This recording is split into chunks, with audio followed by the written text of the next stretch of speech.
There we go.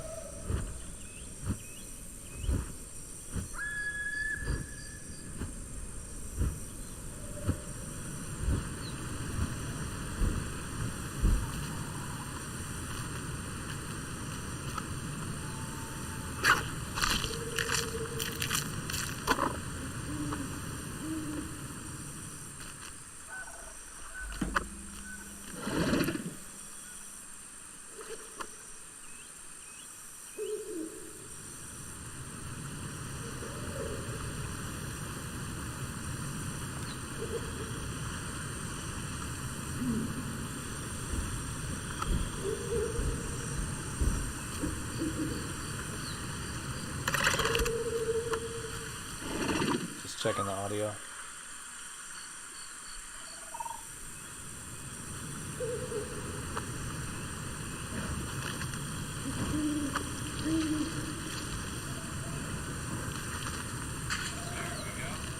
Cool, audio works.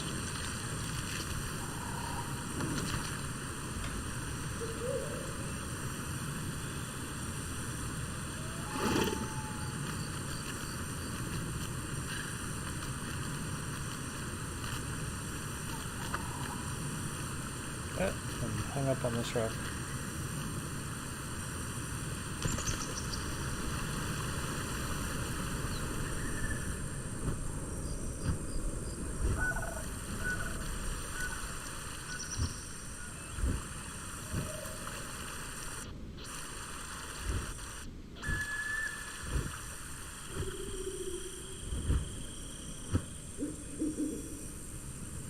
Come on. I'm gonna keep this raptor fed so he keeps happy and leaves us alone.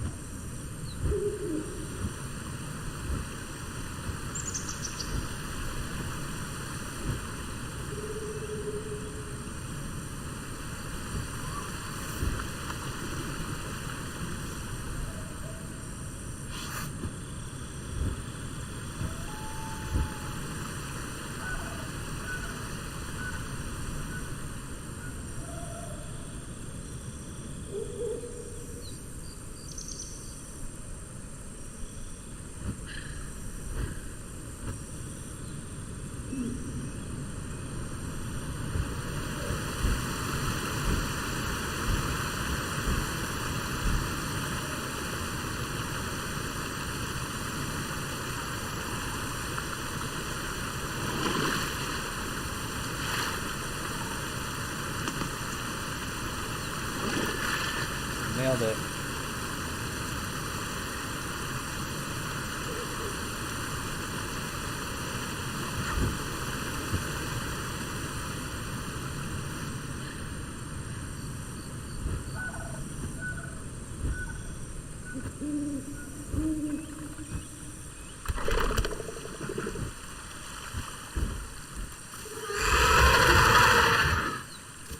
I see you, little baby. Alrighty. I'm finding a whole bunch of little baby orphan pterodactyls, and I'm taking care of all of them. Nice, nice. There are other little players. I hear them, and then I find them. Now I've got like how many people do we have in this little group right here? Oh, that's not the button I wanted to hit. Got 1, 2, 3, 4, 5.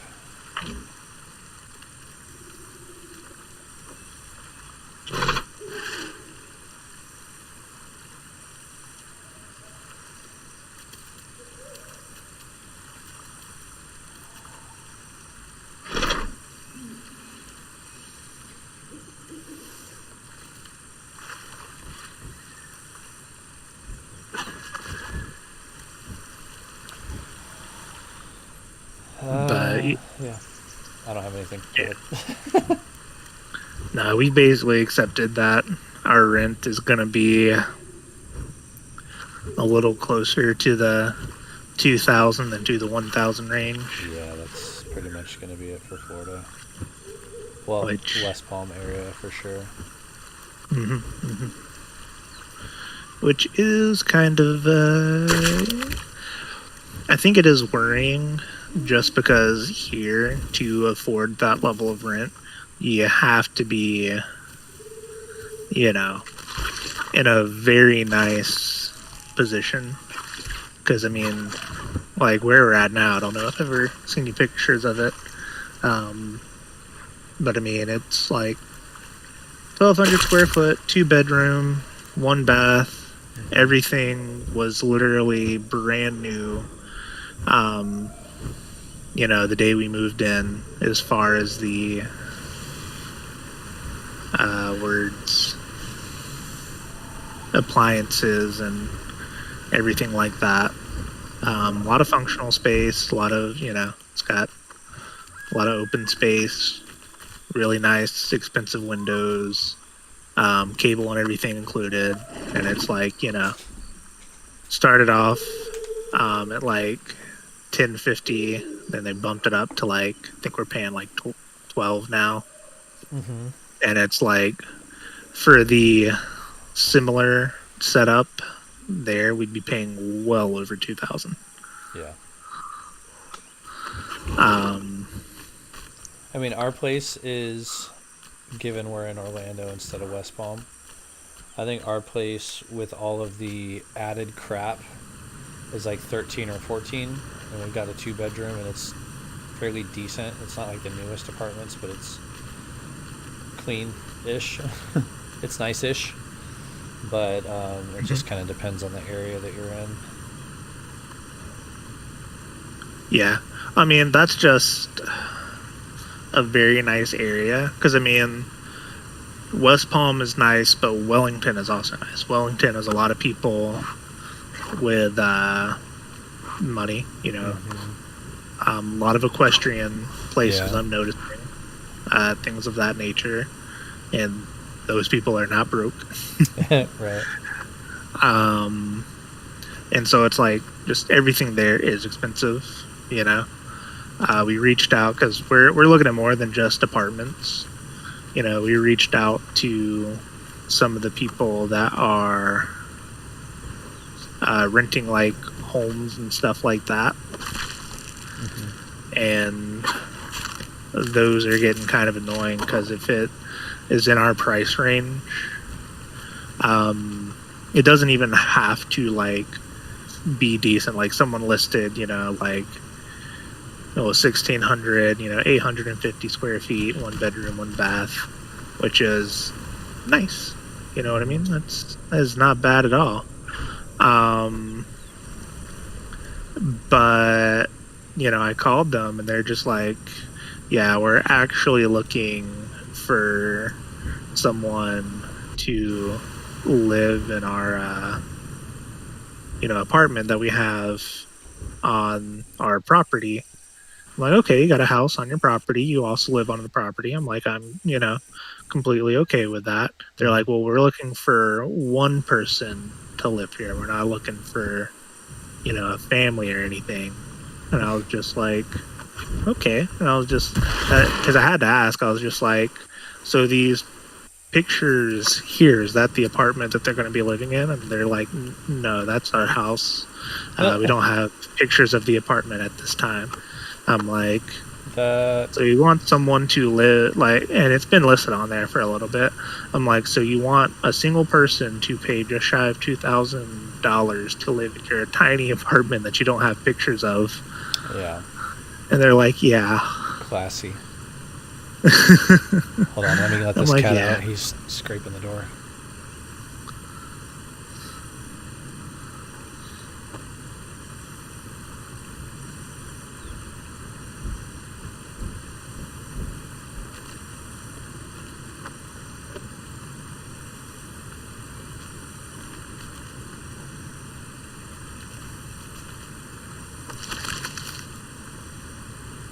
Okay, I'm back.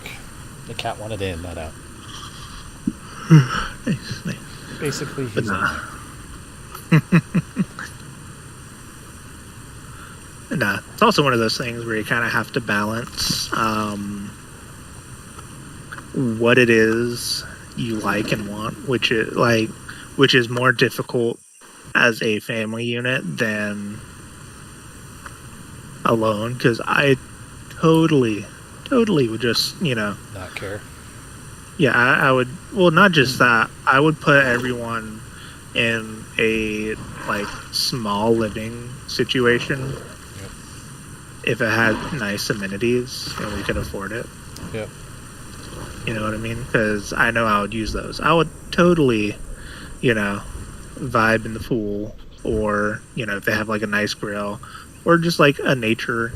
Some of the places they have like a pond and a nice little walking and trails and whatnot. And I'm like, yeah, why would we, not spend most of our time outside? Because that's the type of person I am. Don't know if Yep. don't know if everyone in my family would appreciate that, but I would. So we're kind of trying to find like a balance there. Yep.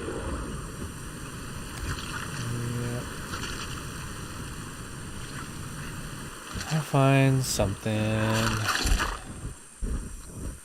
Is her school helping with anything? Like, is student loans going towards cost of living, or is it just going straight towards school? So student loan is going towards cost of living, and that does take some level of burden off of me because I still have to make money and I still have to make decent money. Mm-hmm. But I am a little less panicked because I am not going to be paying for the whole shebang. You know what I mean? Yeah. That's good.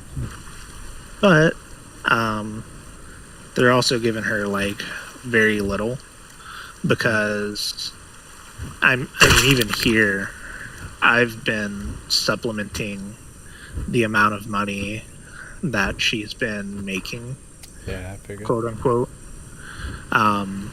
Because it's I don't know where they're getting their calculations from, because they're doing like I think average cost of living, but I don't know where they're getting their numbers from, because it is doable only if you either move into a trailer park, and there are trailer parks around here, or if you were to pair up with someone else and try and rent an apartment that way.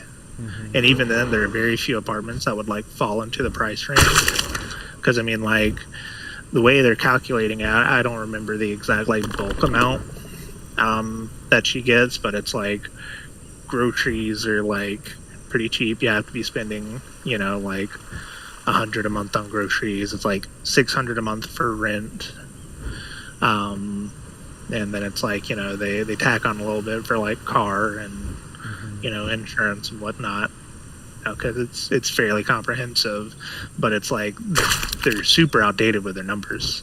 Yeah. And then even funnier with them being kind of like outdated with their numbers is then they send people like everywhere. You know what I mean? Yeah. Like even like we're in the Spartanburg area. Greenville's like 30 minutes away. Actually, Greenville's a little more than 30 minutes away, especially from where the campus is at. And Greenville has a higher cost of living, even than Spartanburg does. And so, but Spartanburg is like very cheap cost of living, and they're not really paying enough for you to live in Spartanburg without some sort of assistance. Mm-hmm. And I think it's not an issue for a lot of people in med school, because med school, not a lot of first in family med school goers statistically, and so their parents are their parents are helping out. I mean, one of as an example, one of Caitlin's friends, her family, because they're like paranoid that if they let people know how much they actually make, that people will try and like screw them over. Mm-hmm. What they put when they're helping her get an apartment, when they're co-signing and whatnot, and they also help her pay and whatnot, they just put their bonuses, and their bonuses alone are enough to cover it. Yeah, that's insane. You know, and it's like she's not even the most rich at the school. You know, and not many people are broke at the school. Not many people are paying for their own vehicles or, you know, have a family, and so the loans are set up that way, which is fine. You know what I mean? A lot of people do have to have sort of like two people working in a family unit, but also if she were alone, there's no way. You know what I mean? Like even without a kid, you know, like if I were to fall off the face of the earth and she had to move to Florida by herself and afford it on her loans, nope. Impossible. Yeah. She'd have to move in with like 3 or 4 other people somehow, some way. Yeah. You know? And even then, they'd be cutting it close.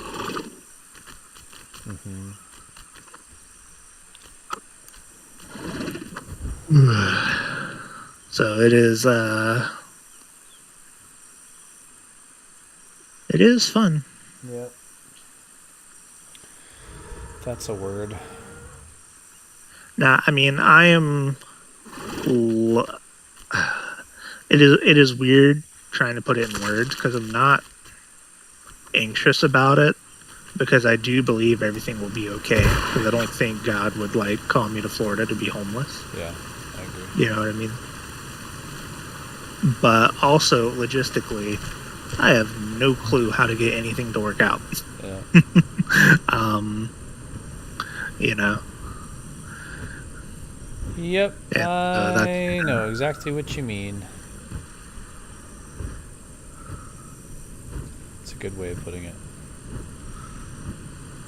And it's probably going to sound cheesy. It's not cheesy, but people say it a lot, but that's the time where God ends up coming through. In theory. I'm waiting for that.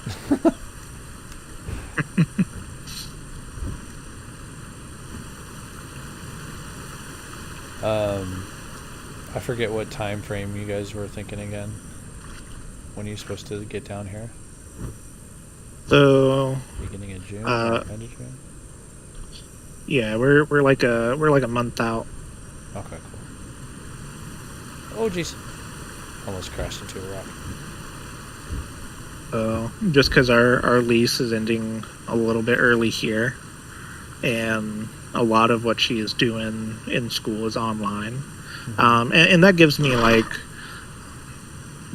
a decent amount of time to get established and hopefully have some income and have like a daycare and everything lined up. Which that is more worrisome than any of the like other situations, is having a place where I'm confident, you know, having someone watch my child. Something that might be a good idea is instead of looking at professional places, quote unquote professional, we might see if there's somebody at the church that does childcare. That way you're not just signing her off to some freaking cattle farm, you know? Yeah, I was kind of hoping that's how that would shake out. You know what I mean? I'll make some text messages and see if there's anybody that's already set up, because there's so many people that do childcare in church. They might just already have a system going. Yep. But yeah, no, clinicals aren't as brutal as people made them out to be. Like, she's not going to be working 12s, but she's going to be working like a 40-hour week, from what I understand. And, you know, I'm also going to be working, so there's definitely going to be times where, you know, maybe I'm home and she isn't, and times where neither of us are home, and I reckon I probably just can't take the child with me to work. Not a good idea. It's hot. It's actually been super weirdly nice lately. Like windy and breezy and in the 70s like for 2 weeks now. I don't know what's going on, but it's Yeah, like no, gorgeous. It's been horrendously cold here. I Yeah, hate that it makes here. sense. So It is getting warmer here, and it's supposed to get warmer this week, so I assume that'll. yeah, I don't know. It's so weird because usually our cold fronts don't trickle down to Florida, especially not that low into Florida. Mm-hmm. Usually it'll sort of like putter out around Georgia, and then Florida, is going to be pretty consistently tropical. And then we actually get warm, and moisture and weather, going up through Florida, through Georgia, and into where we're at. But I mean, the mountain system is small here, but it is enough to like kind of make it putter out before it gets to Florida. But so I'm just kind of assuming that it was the same cold front that hit us, that hit you guys. It has to be. And honestly, it usually does have an effect. It's just less hot. So it doesn't really get cold here, especially this season. It'll get cold sometimes in the wintertime, like in the 50s, and maybe occasionally in the 40s. But it just gets like nicer out whenever you guys deal with all that crap. Because it's been like super nice. It's been absurdly like nice weather lately. So I feel pretty confident that we're just getting the Florida version of what you're dealing with. Gotcha.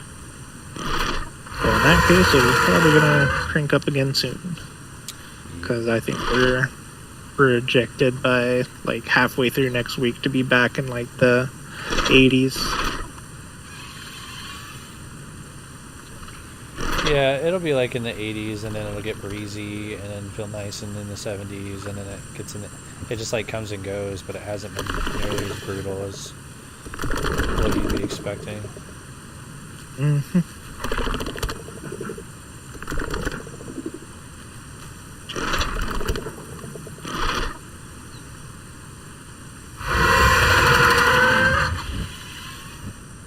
One thing that's been funny looking for apartments is like some of them you can tell that people listed incorrectly, but just because they listed incorrectly doesn't mean it's not worth it to call and see if they have something decent, because most people probably aren't. But like someone listed an apartment for like 600, and I called, and I'm just like, what's going on here? They're like, this is for horses. And I'm like, it's up on like apartments.com. Do horses not have their own website? Put it on like stables.com or something. That's ridiculous. Then I found another one that was like, what was it? What's funny is like a lot of these websites, Zulu, Realtor, what is the other one? Literally apartments.com, have a place where you can put in a description. And a lot of people choose to, instead of putting in an accurate description, they let their inner like marketing shine. And it's like, man, if you do not have a marketing degree, do not let it shine. It doesn't do any good to lie about an apartment listing so that you hopefully get someone to look at it and then be disappointed that it's not what you said it was.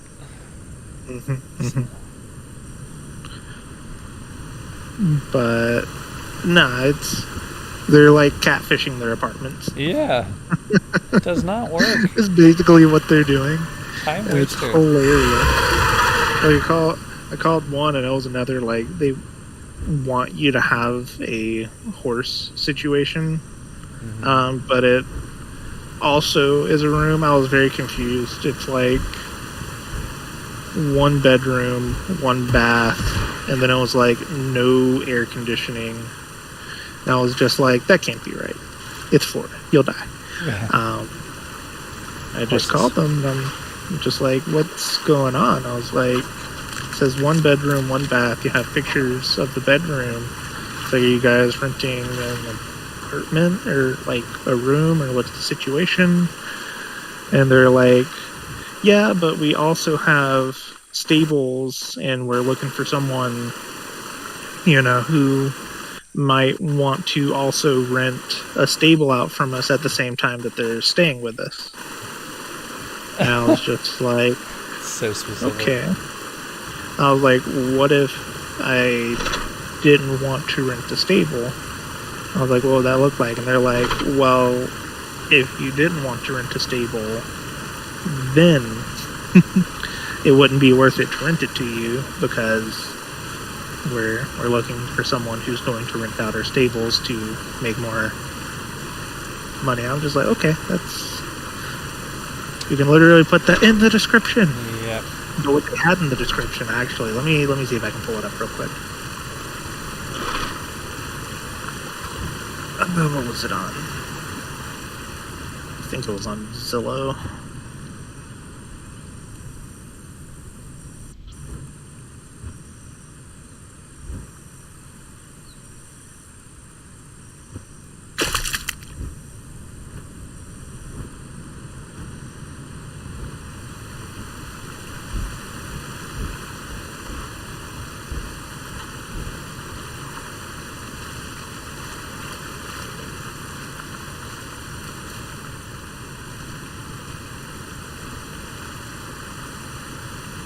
Yeah, it's been up for like 76 days. But let me read the description. You will not be disappointed with this just remodeled and clean studio. Features a king-size bed, full kitchen, outdoor patio with barbecue grill and seating area. Ideal to relax after a hard day at the show. Which, At the show. At the show. Like a horse asterisk. Yeah. All utilities are included. Please do not hesitate to contact us with any special requests. No showings until May 22nd. Oh my god. Asterisk but it at also, the very bottom. Horse. Mm-hmm. Well, what it also says, stalls are available upon request. Yeah. It doesn't say stalls are necessary. You know what I mean? Because it's listed for $1,500, and I'm like, $1,500 is fairly affordable. Yeah. It looks kind of small. It looks very small. It doesn't look like it actually has a kitchen either. So you better get used to grilling. But it's like, it's also not a 1 year. It doesn't look like something you would rent out for like a year. Right. You know what I mean? Looks like a place you would stay while you're like traveling. With horses. Yeah, with horses. Like you'd stay there for a week, Tiny fridge, tiny kitchen, king size bed for some reason. For you and your horse. Lots of shelving. They got very creative with the shelving there. Interesting. Got a sign in their bathroom that just says clean. Clean. So you know it's clean. Yep. But yeah, no, like what they should have put in there instead was, your overview, your description is where you basically are there to discuss what type of renter you want, unless you are an apartment with nothing weird going on. You know what I mean? Yep. But nah, where we want to end up, and we haven't heard back from them, and it's so hard because we can't just like up and go to Florida, but we kind of want to like look at it. And they won't contact us back because they're just like, we'll do a virtual interview, and as soon as we try to set that up, they're like, we never want to talk to you again.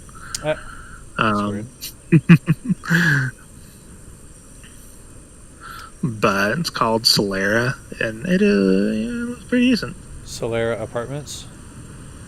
Yeah. I've heard of them. I think we might have looked at them. Gotcha. Oh my gosh, these guys keep saying that they're gonna go like fly down south, and I'm like, all right, let's go, and then they just don't go. They just stay there. I don't understand. Mm-hmm. I'm angry, I'm disappointed, and confused. I think I'm gonna switch to my T-Rex in a minute here on Legacy. Mm-hmm. Jenna, like I know this here isn't the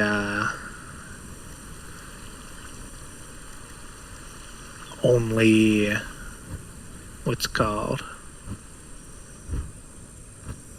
I don't know. source to look at, but for the area that I'm trying to look at, like the cheapest apartment they have listed is like still 1,500. It's like 14 and some change. I'm like, that is kind of ridiculous. What I need to do is I need to find out where the work is going to be roundabouts, where the hospital is going to be roundabouts. Yeah. But it's like they're both nice areas, so the odds of finding a crappy area in between two nice areas is not particularly high, and that's kind of because Caitlin's been looking more than I have, and she's been looking for things near the hospital, which I think has been cheaper than near the beach, but yeah, that makes sense.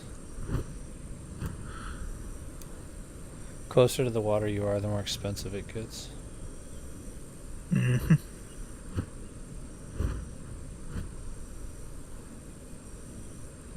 This map is gigantic.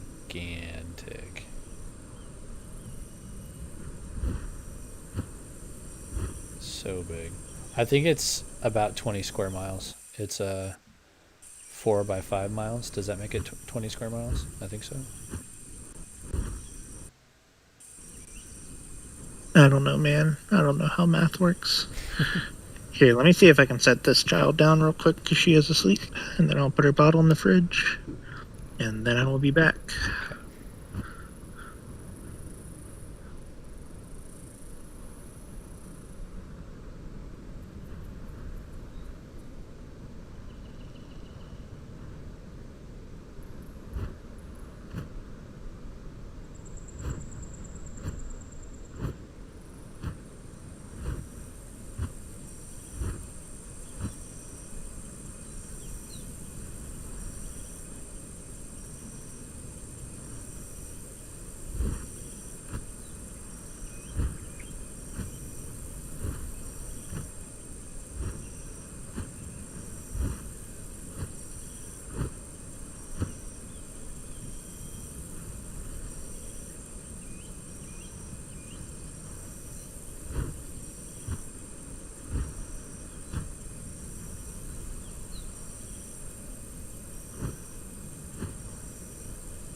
Okay. Tardy message redacted. What's up, dude? Hopefully you didn't say something hurtful to me. But if you did, I forgive you. It's kind of choppy right now. I think the connection is struggling. It's a pretty full server.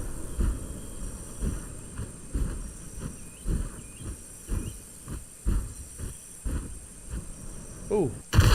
No, why'd you crash?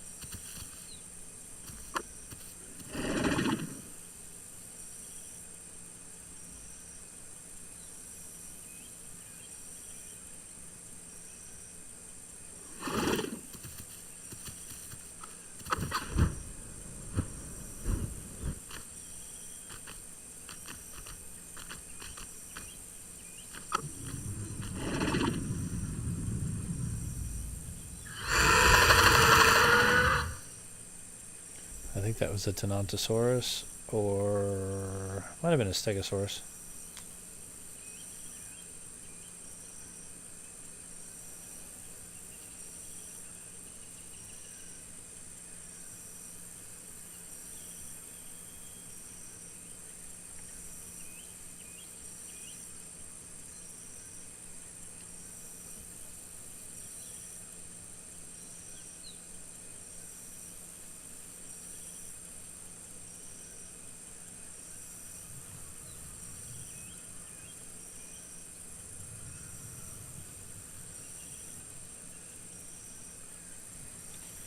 Come on, stamina.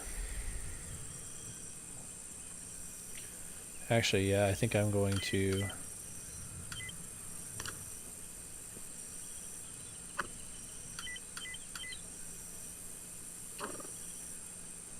switch over to T-Rex.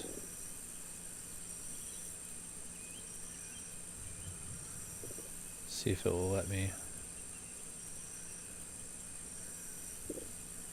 There we go.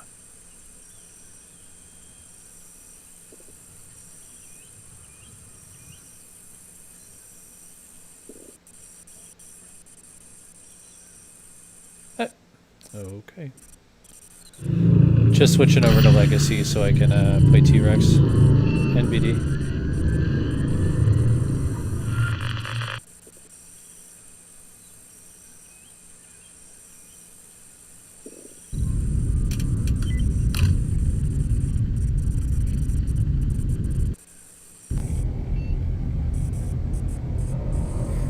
My game doesn't know what to do since I have both of them running at the same time. Or my computer.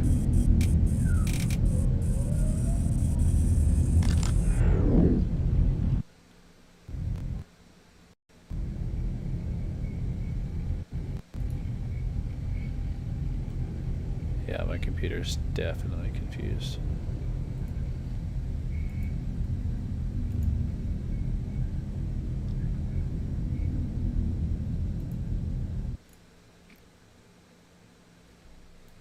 Come on. I believe in you.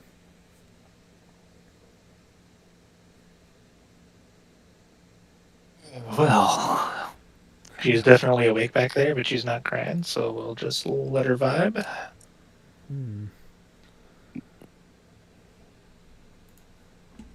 Oh, I messed up. Where'd you go? I tried overlapping my games, which normally works.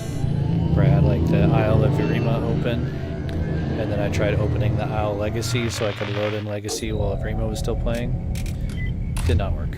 Computer just got overwhelmed and gave up.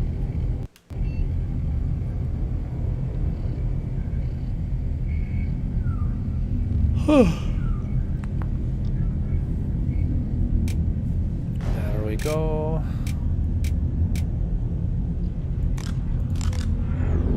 It is a busy server. It's Friday. My mic's on, right, Mitchell? Nope. Oh, man. Ooh, that's loud.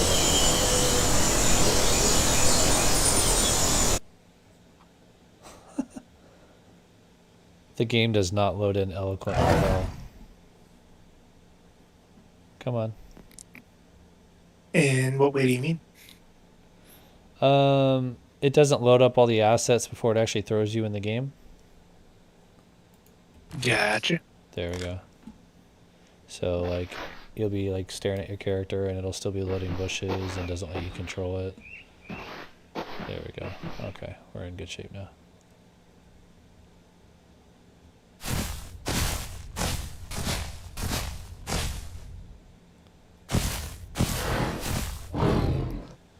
So Legacy is definitely way more stressful than like having a T-Rex, because it takes like 4 hours, maybe more, to develop it into a full-grown Rex. So everything is higher stakes.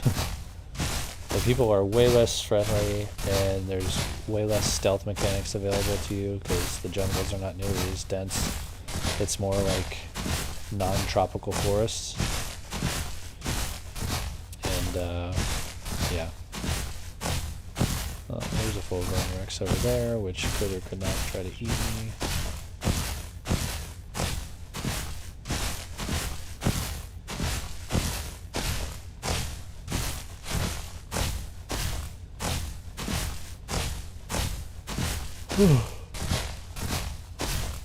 Yeah, I was thinking about Battlefront lately. I'm trying to decide if I want to play more on console or PC. Probably PC because of mods, but console looks nice and clean, you know?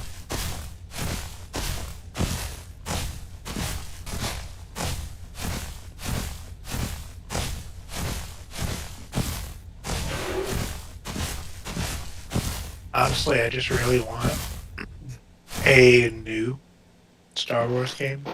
Yep. I was actually bummed out. Jedi Fallen Order was recently $20 on PS4, and they just had it, so you could, or maybe it's still going to come out next month. Next month, it's going to have a free PS5 upgrade, like a next gen upgrade. And I was like, I wanted to get it when it was 20, but I didn't. Trying to decide if I want to pay full price for a game that I already have.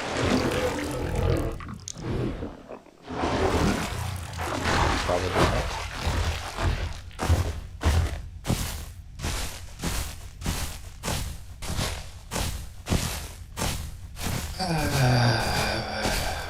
That was a really This good baby game. has decided she needs to be held, or she will throw a fit.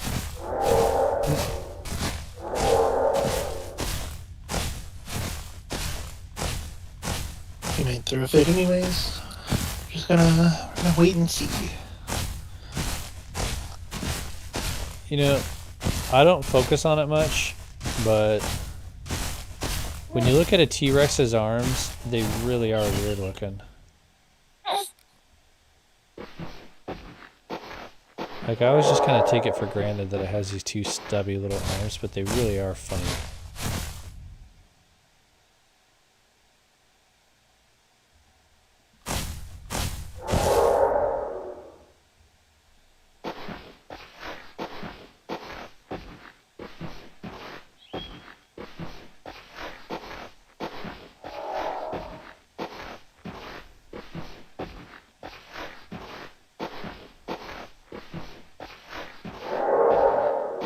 I don't know what kind of dinosaur that is, and it's scaring me.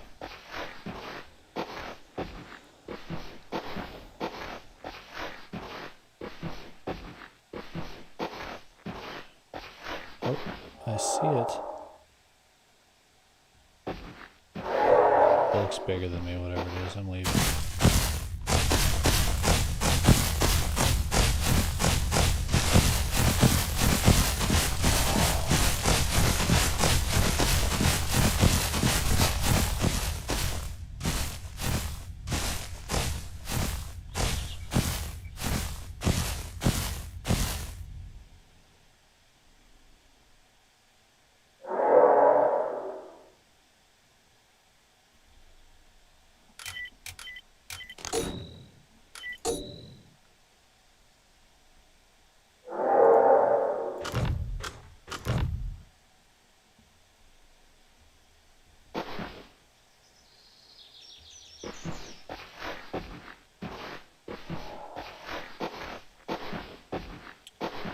What kind of critter is that?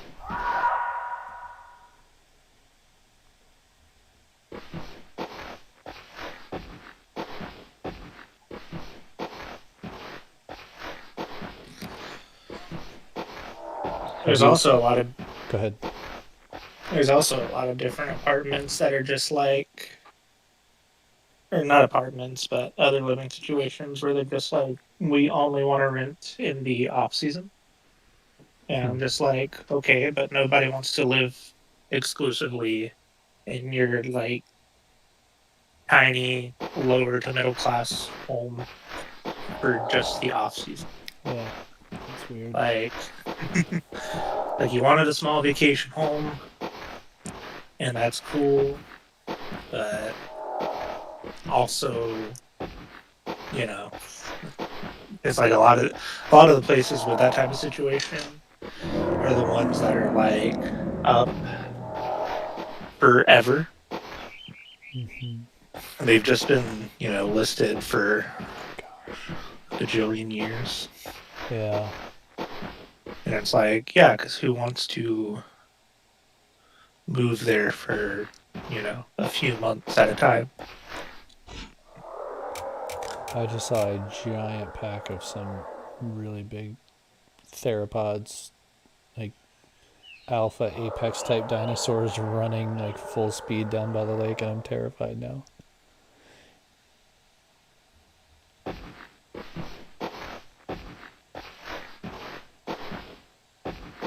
Have you seen any of this game in my videos, Mitchell? I have. It is, I think I might have told you the other day. I get more viewership on this game than any game I think that I've played so far. I'll do one stream for like 2 or 3 hours and I'll get like 50 views. Whereas like I'll have other games that end up with 6.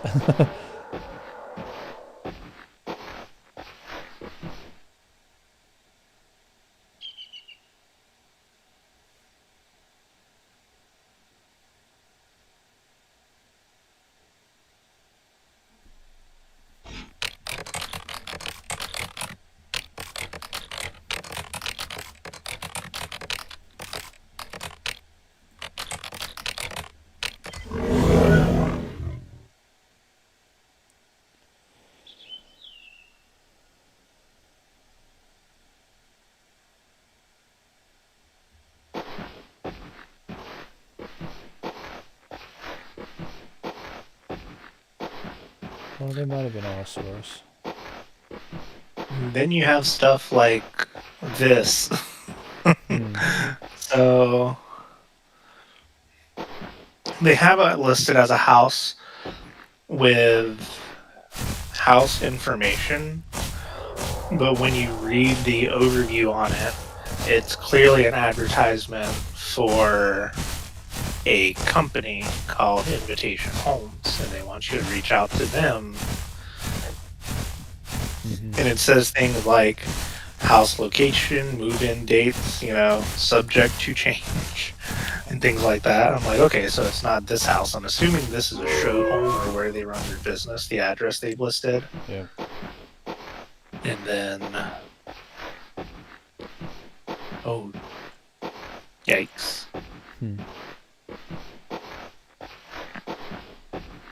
Looked up the street view for the address they have listed. It's supposed to be 2-bedroom, 1-bath, 1,300 square foot. This house is tiny and also in the hood. Yeah. It's not the hood. Like, nothing here looks like the hood. You know what I mean? True. Like, there are There's some, places. but once in a while. But yeah, most of it's pretty nice. Mm-hmm. Like, there are places in Spartanburg you go and you know immediately that it is dangerous. Danger zone. I mean, you can tell, like, this is lower income, older houses. It looks a little run down, but it doesn't look dangerous. You know what I mean? Like, it just doesn't. Oh, hi. Oh God.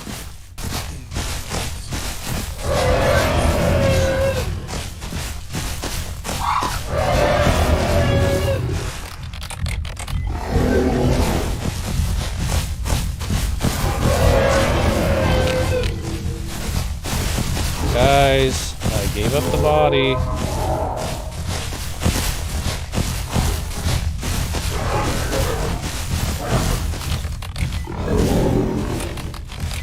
Crying out for help.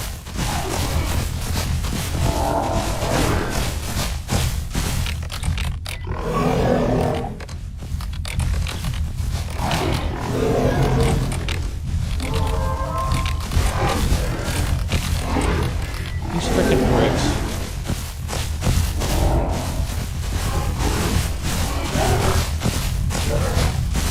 You guys are breaking the rules in the server.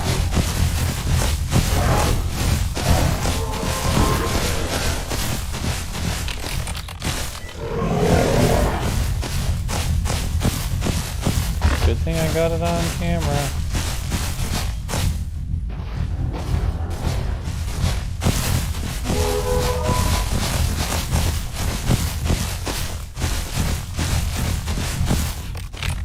Just like report them to the mods with your YouTube link. Just hyperlink it to the place in question, and then just loop over the video, audio.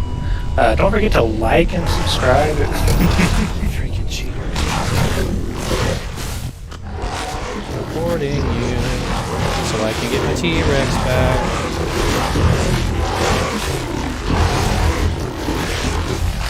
Oh, that's so annoying.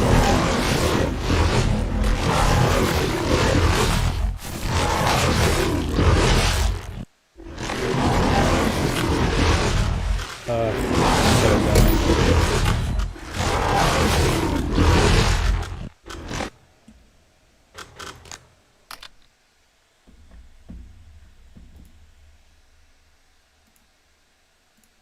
Making a new little character. Even though they killed me with an available body. So I'm on a semi-realism server, Mitchell, which means you can't just like grief kill people because it's not semi-realistic. If there's like a body available and somebody comes after you and you run away, animals in the animal kingdom will like stop and eat the body that you were about to eat, you know? And they just kept coming after me and killed me. Which is not very semi-realistic.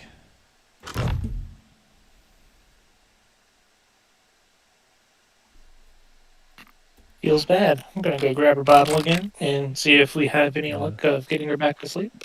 Oh, apparently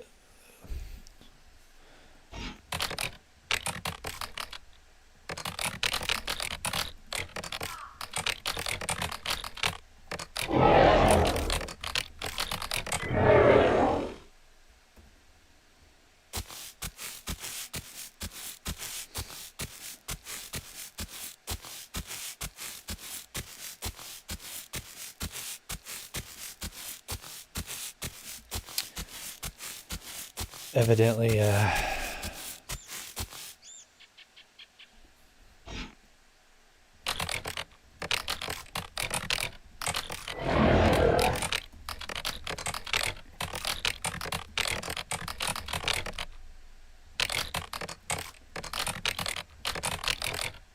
It's baby. Being a baby. Got the bottle out.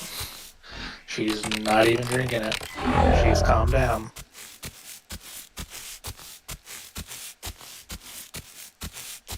so they're saying it's not against the rules because it was an AI body. That was not clear in the rules.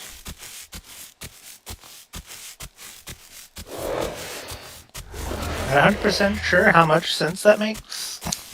Yeah, food is food. Well, the dinosaurs are gonna know it's artificial food. Yeah. They want that real.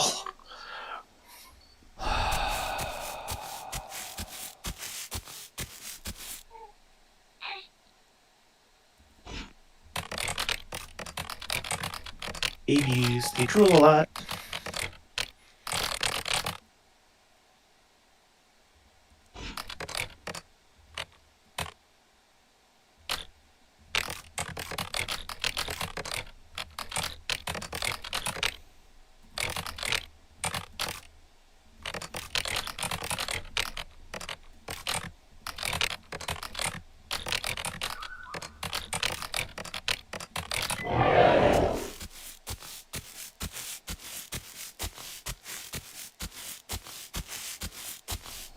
Freaking annoying.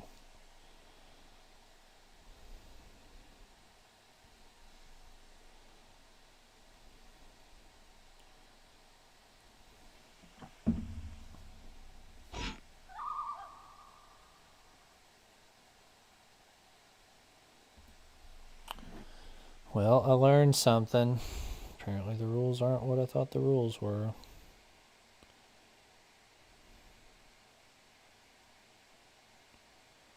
Discord.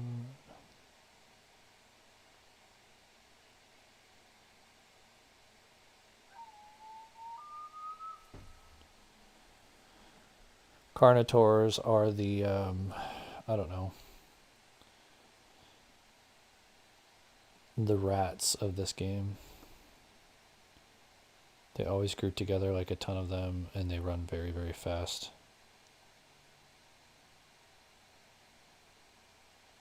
Gotcha. They're unlikable in both this game and Evrima. I hate them on both.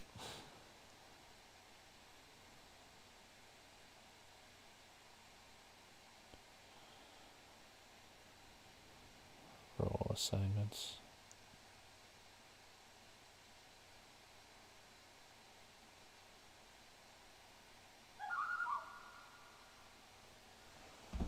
That makes me so angry.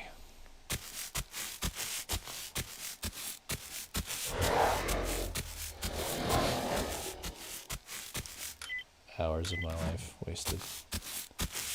All on a misconception. It like hurts your heart when you die in this game.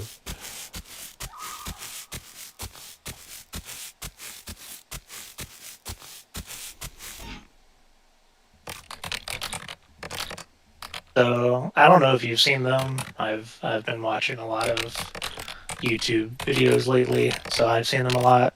But CarMax commercials are like on point, and I love it because they're all just basically making fun of dealerships, but they're also very accurate. Like, they were having like all of them are set up as if like the managers or whatnot are doing like a PowerPoint presentation to the employees.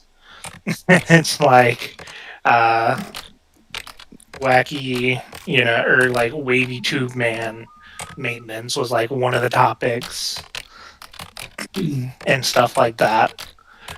And of course, that's not like the whole commercial. They like very quickly pan away to talking about CarMax or Carvana or whichever one it is. But I didn't hear the last 5 seconds. Sorry. Can you say it again for me? Yeah, basically the premise of the commercial will be, some sort of presentation at like a dealership, like a meeting they're having with their employees. Mm-hmm. And it'll always be like a topic making fun of like the car dealerships. And some of them are like more serious, like making fun of their like actual practices. Some of them are like less serious, like, making fun of the fact that all of them use, the wavy inflatable tube, thing that sits outside the dealership and just waves. And it's just like all of them are on point though, and it's absolutely hilarious. That's pretty cool. Just making fun of them. Oh, especially since you worked there, that makes a lot more sense. Well, yeah, just especially apt. Mm-hmm. Well, I don't know why. Now, this being said, they have taken over a vast majority of the car market, and I don't understand why nobody in the car market, or at least the car market here, was ever at all concerned with the fact that one company or is like selling something like 60% of the cars in the used car market. Which is even worse when you consider that dealerships do still sell pretty well to like enterprise and rentals and whatnot. You know what I mean? Because we sell like a lot of the new cars. We have good relationships with them. That's actually where most car dealerships get their inventory from, as far as used inventory. Just because a lot of people really hate buying what has been rental cars, because their idea is that rental cars have just been, driven so hard, and nobody is, driving their own personal car that bad. And it's just like the amount of cars we get that are private cars that like don't pass inspection, or that are just like so dirty there's not enough cleaning in the world to make it sellable on the lot. is insane. Hmm. If it like we would have like you know less than 10 cars on the lot at any given time if we couldn't buy cars from rental places and auctions Yeah. because trade-ins are awful. Yeah, that makes sense. Plus, nobody's under any obligation to go and get their trade-in like taken care of, Mm-hmm. which they are if they're a rental place. They have certain standards of cleanliness that have to be met, certain miles, and things of that nature. They're always getting it serviced because it's a bad investment not to take care of your vehicle. Um, when you're working at one of those companies, Mm-hmm. don't want your vehicle, dying or being unsellable once you're done with it. And so, yeah, they're in halfway decent shape, surprisingly. Hmm.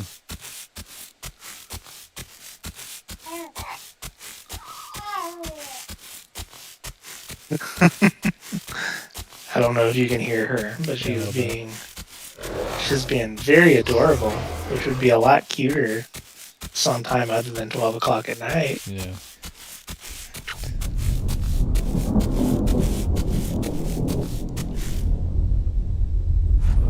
Yeah, I know. I don't know what happened because we were on a schedule and we actually had her where we could get her in the crib and then Mhm. and we could both go to sleep together and just have her in the crib. Mm-hmm. Because when she falls asleep, I mean, she'll be asleep for like 6 to 8 hours, Mm-hmm. you know. Um, but just yesterday, she decided she was gonna stay up till 1 instead of going to sleep between like 9 and 10. And it appears that is just going to be the trend because she is like not sort of awake; she is very awake. Dang. Mm-hmm. Yeah, I'm trying to think. Obviously, Caitlin had to wake up a lot to like feed her in the night, but I think Clem, she would sleep a lot. She would just like wake up and want to eat, and then she'd go back to sleep. Same thing with Stark. Never had like just like straight up like nocturnal behavior. I don't think. Nah, she pretty quickly because I mean she's still pretty young now. Uh-huh. Um, it was more recent, but she will stock up on food.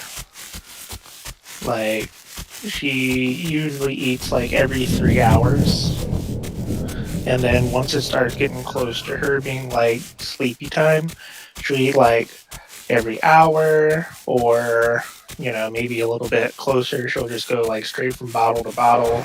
She'll like take a 15-minute break and then want a little bit more. And she'll do that cycle for like 2 hours maybe, and then she'll like pass out for 6 hours or more. Hmm. And it's pretty nice if I do say so myself. Stark, I don't know if it's just me. I think Stark, now that he's the age he is now, he's a year and a half. I think he wakes up more than Clementine used to. He'll just like wake up like angry about stuff, like screaming, and then he'll go right back to sleep. Like he's not like upset, but he'll just like fuss like super obnoxiously for a minute, and then he'll go back to sleep. And then sometimes he'll have a night where he'll do that like 4 or 5 times, and I don't understand it. And then other nights he'll be totally fine. Oh man, babies are wild. I agree. Because like each baby is different. So as a baby, I was super calm. My brother was, I guess, what you would say is like a normal baby. He'd wake up during the night, he'd cry, but he wasn't like completely unreasonable. Mm-hmm. My little sister was awful. She would not sleep. There was nothing you could do to get her to not cry. Hold her, rock her, feed her, change her, make sure all of the necessities are taken care of. She would still cry. Hmm. And then once she was asleep, she was the lightest sleeper that I have ever known in my entire life. Oh, that sounds terrible. And she did not I'm sleep. angry at your little sister right now. It just sounds My so stressful. parents, my parents are hilarious now that I have a kid Uh-huh. because they obviously don't, complain to her, especially not about it now. That would just be toxic. Yeah. But now that I have a kid, they're just like talking about it. They're like, yeah, I'm glad you guys got a calm baby. They're like, had we had Kara first, we probably would have never had another child. And I was just like, oh my God. That was like really out of left field. Yeah. And they'll say it with her there, is the Yeah. funny thing. Um, is they'll just like throw that out there. And I'll be like, are you good? Like, is that We okay? like the day? Like, you're not a baby anymore? Don't take it to heart. They love you.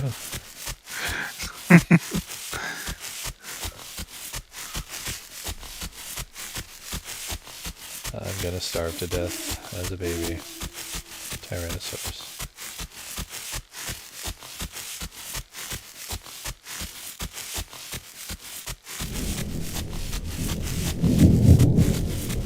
I'm still irritated about that. That makes me so angry. I should have known better. I just saw them like recently. And the Avaceratops, the little AI that I killed, um, it's very loud. That's how you find it, because it'll like make a noise and you can hear the direction that the noise comes from. Oh god. That was a big T-Rex.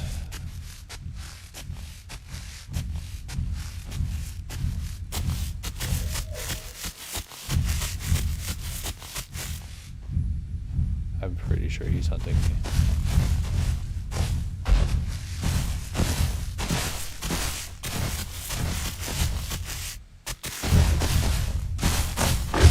Why are you chasing me? Leave me alone. Oh, my stamina's out. Two bigger T-Rexes are trying to kill me. Why?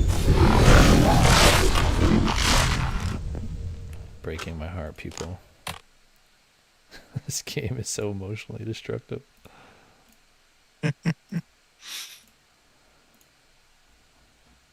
Speaking of emotionally destructive games, Mm-hmm. there's like a genre of game. I don't even know how to describe it. One of them is like, I think it's called Pogo Jump or Pogo Stick or something like that. Sounds terrible already. But go on. Yes. Basically, wonky controls. You are just jumping, um, using a pogo, and you have to jump up this very like difficult kind of elaborate um pathway, and there are a lot of falls where it's like, one, when you fall you will then bounce again, and there are a lot of like easy ways to miss your jump Mm-hmm. and fall like all the way back to the beginning. Sounds terrible. Yeah, I It get is it. terrible, and there's lots of games like that, and a lot of YouTubers and streamers have done that just because it's kind of funny as an audience to watch them Yeah. get absolutely tilted. Ugh, sounds like kind of like Fall Guys, except single player. Is it single player? You can play with friends, but your friends don't really. It's pretty much single player, Okay. and it is worse than Fall Guys, confirmed. Is it? Yikes.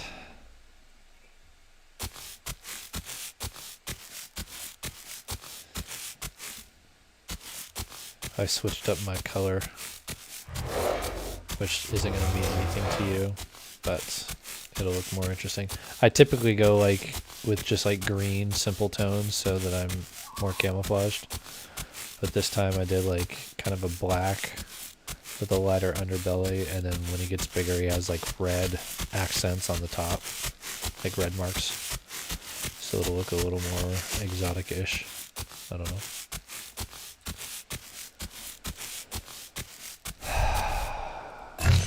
I'm still upset that I died earlier. So I am at 112 by negative 69. Don't.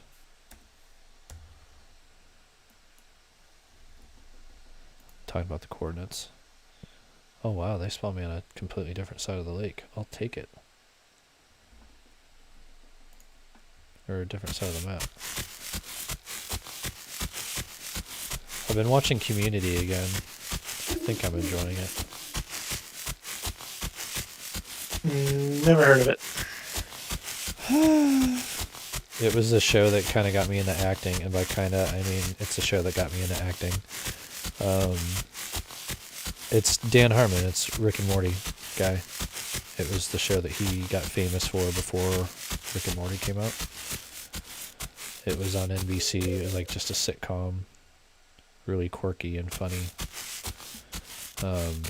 Developed a really solid cult following.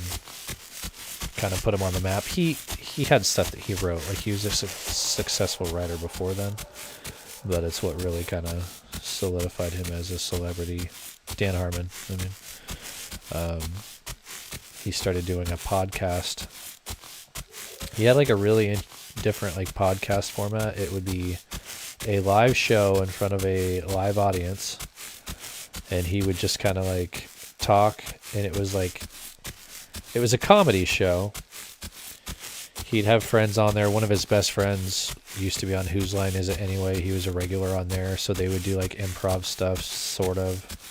Improv style, well, comedy that definitely benefits from having done improv, we'll say it that way. And then they would play Dungeons and Dragons, like with a live audience, and it was hilarious. But he was also super inappropriate, and I honestly think, I'll never be able to prove this. I think he used to be like a national treasure because he wouldn't give a crap about like politically correct stuff. And it was kind of like flash fire. Like it was really galvanizing. Like a lot of people would really appreciate his candor. And then slowly throughout the course of several years that he was doing the podcast, he would start getting more apologetic. And then eventually what would end up happening is the people at his shows were the kind of caricature and parody of all the problems with 2021. Like a lot of just lots of easily offended people who identify as this, that, and the other thing, and lots of conversations that were just supposed to be like candid and open conversations, but what ended up happening is he went from, I'm not going to be bullied into speaking a specific way all the time to non-ironically becoming a haven for all of that type of ideology. And it ended up being really kind of gross. I used to really love his show. I would listen to it all the time, and then I just got like more and more like, I don't want to say uncomfortable, maybe uncomfortable. It got more and more like intolerable to the point where I was like, I think this is actually kind of toxic. I think it's not good for me to be listening to this stuff all the time. And he was always crass, so it wasn't like it was ever exactly a wholesome show. I mean, but it was enjoyable, and it felt like it had like a redeeming quality to it for a long time, and then he got more and more political as time went by, and now the podcast is over. I think they wrapped it up this last year, but all that kind of got put on the map because he did that show Community, and then he created it and was the head writer for it, and then he got fired from his own show that he created. They did a season without him, and then he got rehired because the show sucked without him. and he had enough of a following that was just like there was a lot of Twitter campaigns and stuff, and it actually worked. But anyways, that show is still good. There's some sort of critter over here.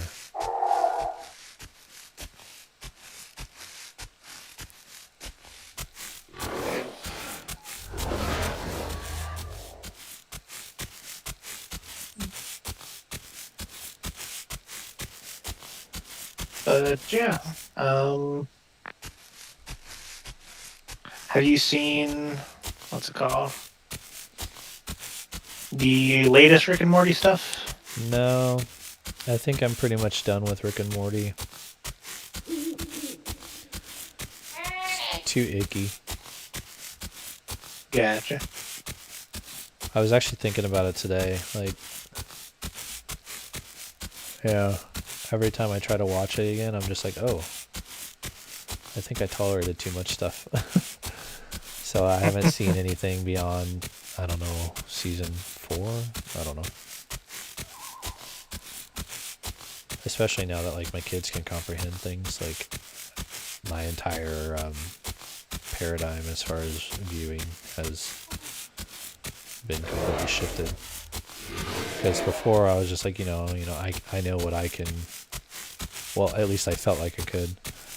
I felt like I could handle things without being overly influenced by them. And then all of a sudden I was just like, I don't want my children trying to toe that line at all, because I can't say that I was never influenced by the stuff that I thought I wasn't going to be influenced by. And if I don't want them thinking along the same lines that I was thinking along and end up tolerating a bunch of stuff that maybe inadvertently affected me. I think it's undeniable that some of the stuff I used to feel reasonable about consuming, I think it's undeniable that it kind of affected my worldview in some way. It would make sense. I'm trying to think of like a good example that doesn't sound too extreme.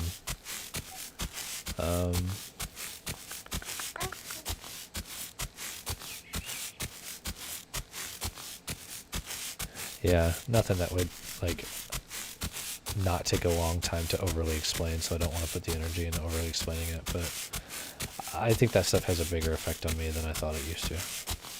And I think it always did. So I don't... Yeah. I don't miss it enough to try to sort it out. Because in all reality, I'm just like, there's some really funny stuff that I really enjoy, but I have to overlook a lot of garbage to enjoy it, and I can't overlook that kind of garbage anymore. Yeah, and I think that's...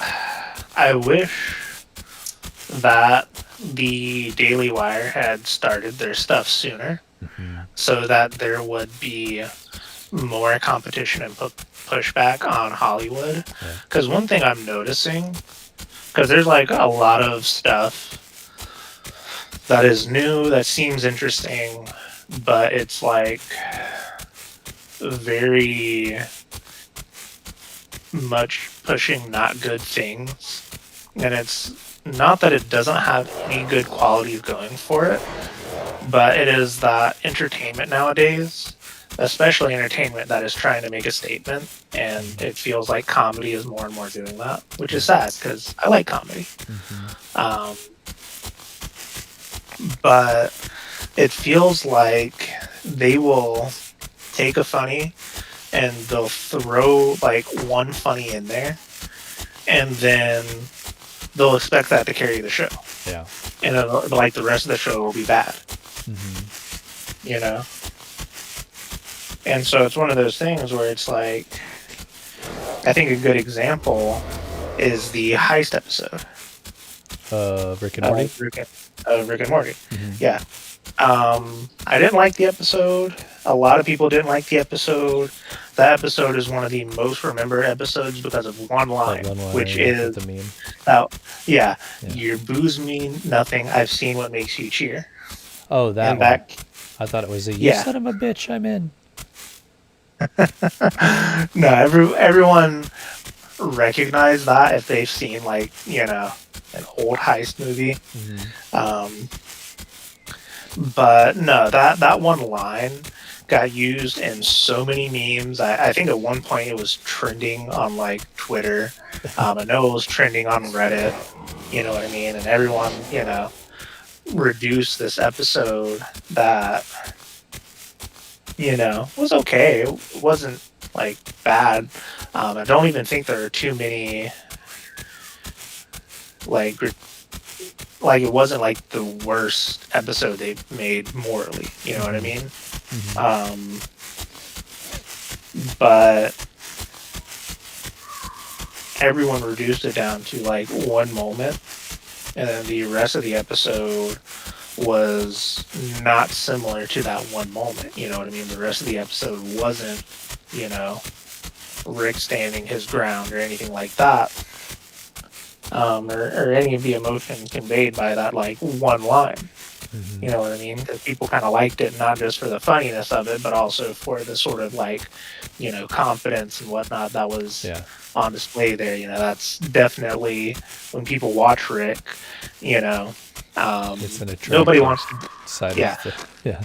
nobody wants to be Rick, but also secretly some viewers do. Yep. You know what I mean? And that was like the king example of why. Yep. You know what I mean? Walks in front of an audience of people and really does not care. Yeah. Um, and that's not necessarily a good thing. But even ignoring that, it's just so funny that the whole episode got reduced down to one thing. And I feel like they're trying to do that more and more with comedy. You know what I mean? Or maybe they'll throw out something that like you think is funny, but it's like kind of contrary to the theme of like the whole, show. Or, I don't know. They just the tag end of season 4 was pretty bad, to be honest. I'm trying to remember it. They split it into 2 parts. So I'm not even sure if you saw the tail end of it.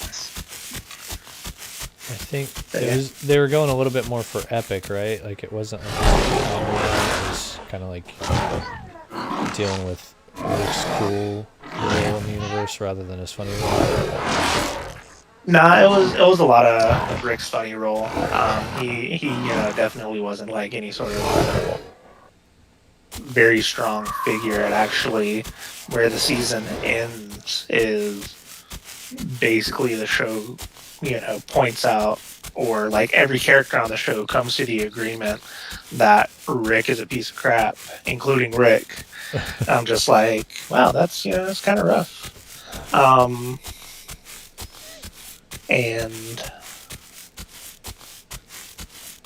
but it's one of those things where it's like tail end of season 4, they made fun of Jesus, I think twice, Gross. which was super annoying.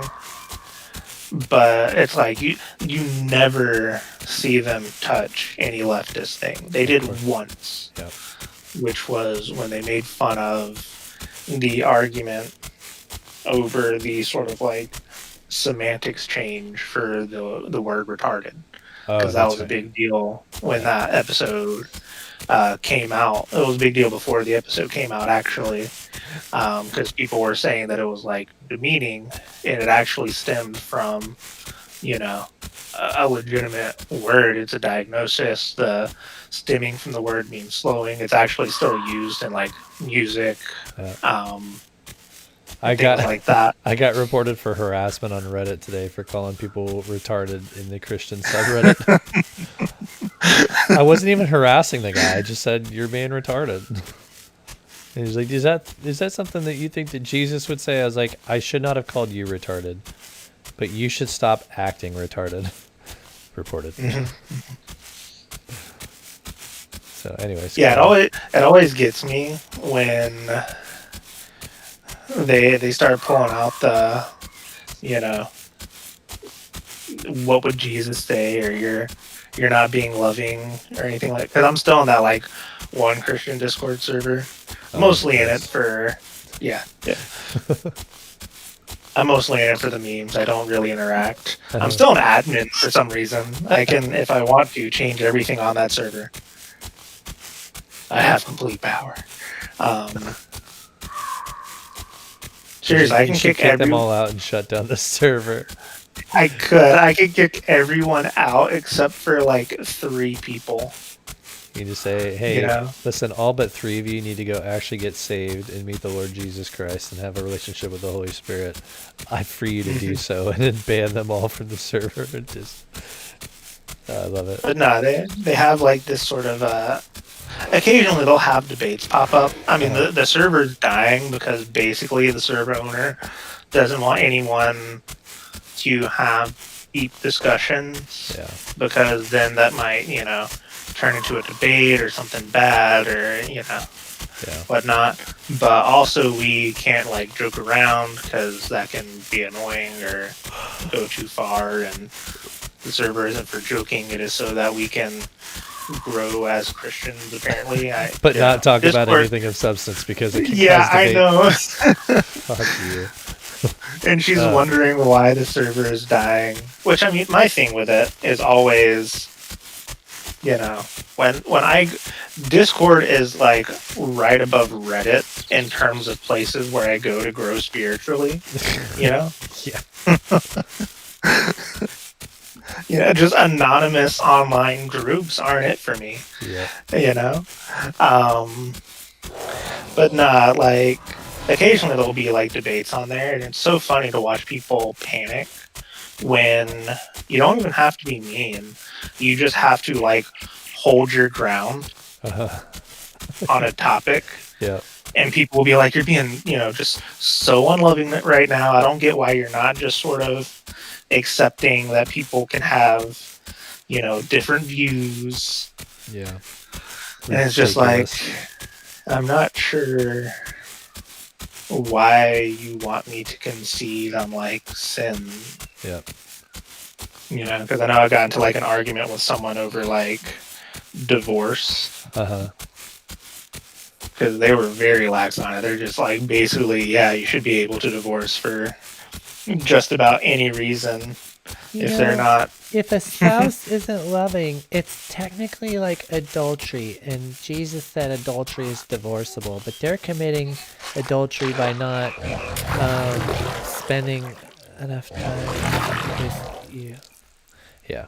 Nah, they were just like basically, everything was like breaking the covenant. You know what I mean?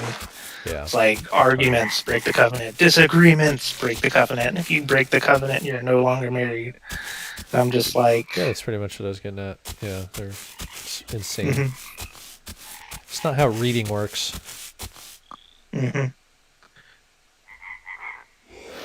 And I'm just like, that's a horribly ridiculous, standard. It's not a standard. It's just fill in the blank. You're right, but that's not what I said at the time. I So, meant, yeah. Oh man, but yeah, no, I basically was just like, no, the Bible's pretty clear, that there's really only like one and like I guess technically a half reason Yeah, that's why you should so. leave. Because the two scenarios that are given is one, adultery, and two, if the person is like, an unbeliever or leaves you and Essentially then commits abandonment. adultery. Yeah. Yeah. Well, and then commits adultery is kind of like the stipulation there, because it does say to attempt reconciliation, which makes a lot of sense if you think about it, because I don't know. I've just know a surprising amount of people, considering I'm only like 24, that have been through divorce. Yeah. Basically, everyone, I don't know. I don't know what it is. Something in the water, I guess. Everyone got married like fresh out of high school. And me and Caitlin are like the only ones left that are still married. But it's like, kidding me? Oh, that's depressing. I'm sure there's more, but there are a lot. You know what I mean? Yeah. And a lot of them Christians. A lot of them actually, go to the church we go to and whatnot. So that's kind of awkward. What is this thing?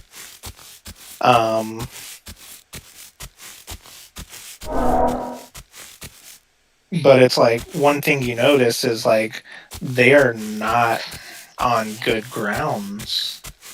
and not just like not on good grounds, but like they are bitter and unforgiving towards the person that they left, and there's like not closure there. And I'm just like, maybe had you tried to seek reconciliation, like say the divorce still happens because they leave and commit adultery or whatever. It's like you might not feel so jaded towards the situation had you sought reconciliation in a godlike manner. Yeah. But yeah, lots of divorce in this area. It's wild. It's sad. I agree. I think that thing is bigger than me. Are you watching the stream right now, Mitchell? I am not. Bad friend. Yeah, there's some other sort of baby dinosaur player, but I can't tell what species it is. It's some sort of theropod. But I think he's bigger than me. I kind of want to kill him and eat him. Not sure if I could pull that off.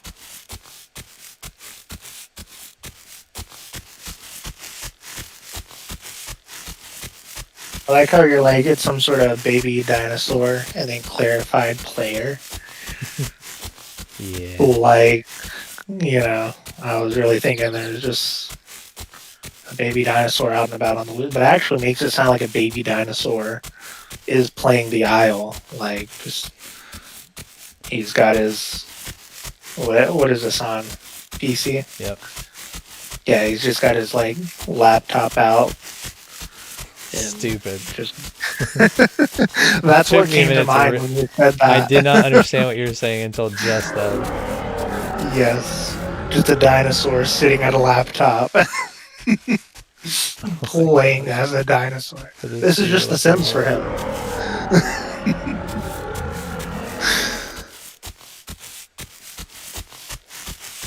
It says there are 3 other people watching. Yeah. I don't know how accurate that is. One of them is me on my phone because I use it to monitor the group chat, but the live chat.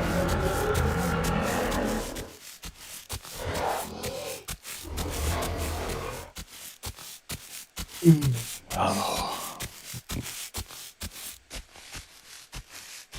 Yeah, he's running for me for sure. Dang it. I'm pretty sure he's bigger than me. Looks like it might be like a Giganotosaurus. And that...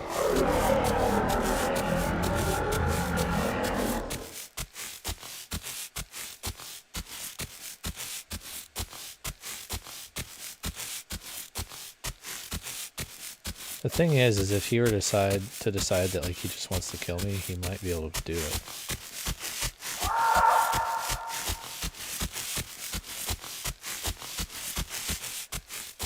But there's also an AI, that other one crying out up on the hill, that noise that you can hear. There's like the loud growly roar.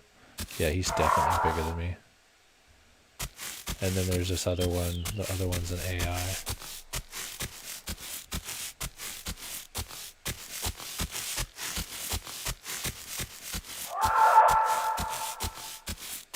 I want that AI. Because I need some food. We've got 5 likes somehow, some way. I appreciate it. Alright, thanks guys. Make sure you subscribe so you can see me run around as a baby dinosaur trying not to get my head bit off way more often. And then eventually when Mitchell and I get our lives sorted out, we can potentially do it at the same time. Together. Yep. Well, low-key, been thinking a lot about podcasts. Yeah. Also, don't know what you're chasing, but considering it leaves flaming footsteps, I don't know if that's right. That's his scent. I know. Sorry. There's a critter there. But nah, it just feels like it has kicked in for everyone because I see a lot of people opening podcasts because Sorry, go ahead. I just saw a bigger dinosaur sprinting down the mountain. I don't think it was the guy. Sorry, go ahead. Because we're kind of used to more, I guess you could call them intellectual, maybe news-y is the better.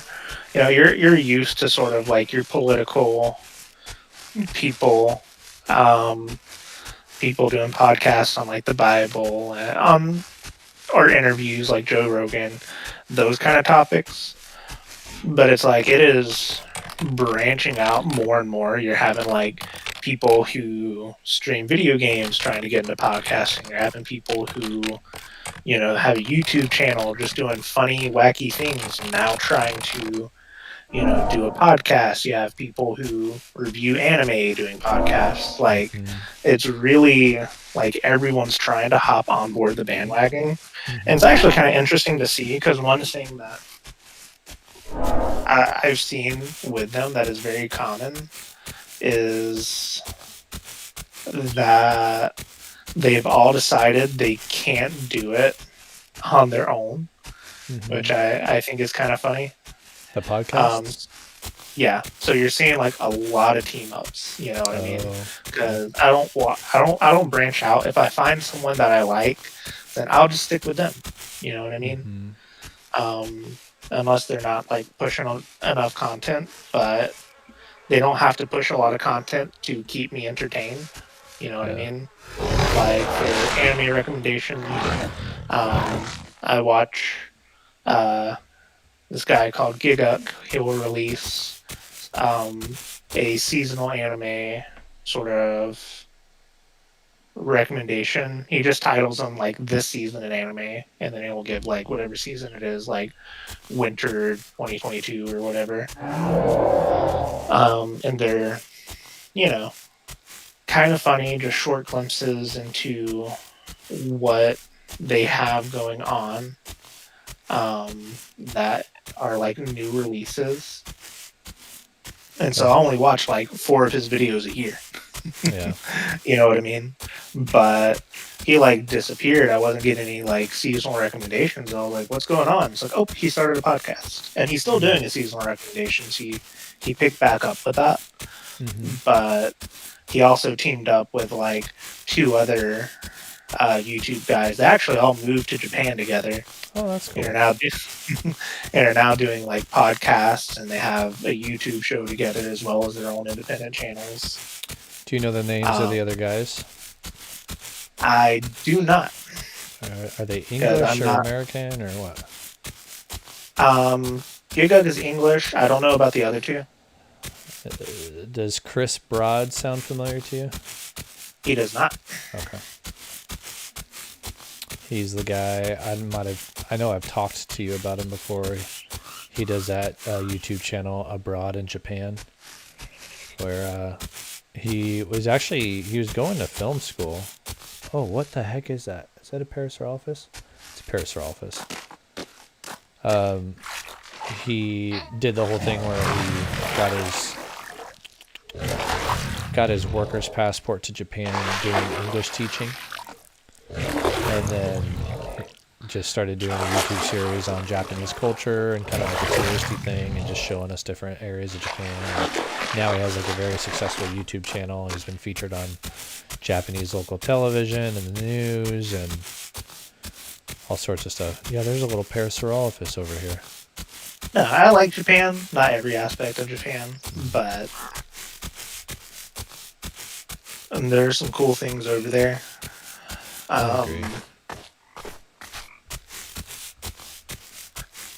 But trying to think. I think I've seen Abroad in Japan, just because that sounds familiar. I might have sent you some stuff before.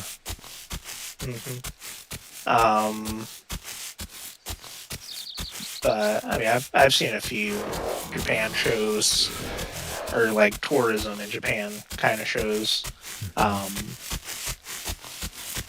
Kind of wish Korea would, which is, probably a little rude to say because they're like the fastest growing economy, but I wish they would kind of get to the point where Japan is at, because they seem a lot more based in their morals than Japan is.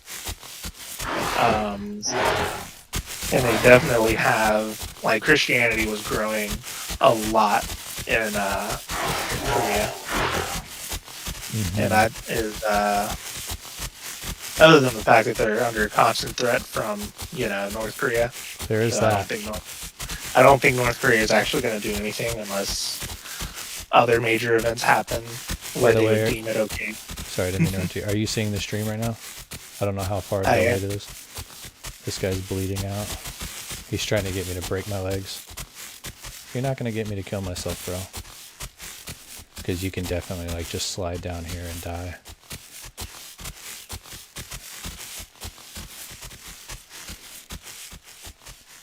Like that. Oh my gosh. Unsettling. He's bleeding out though, which is good for me because they lose health when they bleed like that. Mhm. Oh gosh.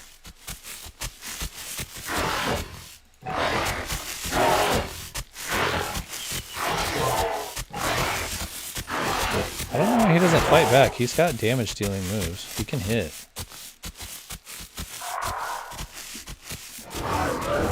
There you go. Do something.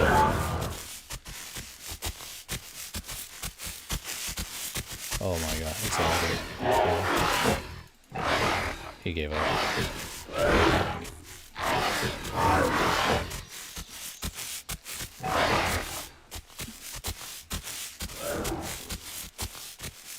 Look at all the blood. Look at all the blood. There it is. I would roar, but there are those other carnivore. Oh god, that's a Utah raptor. I am afraid. They will mess me up.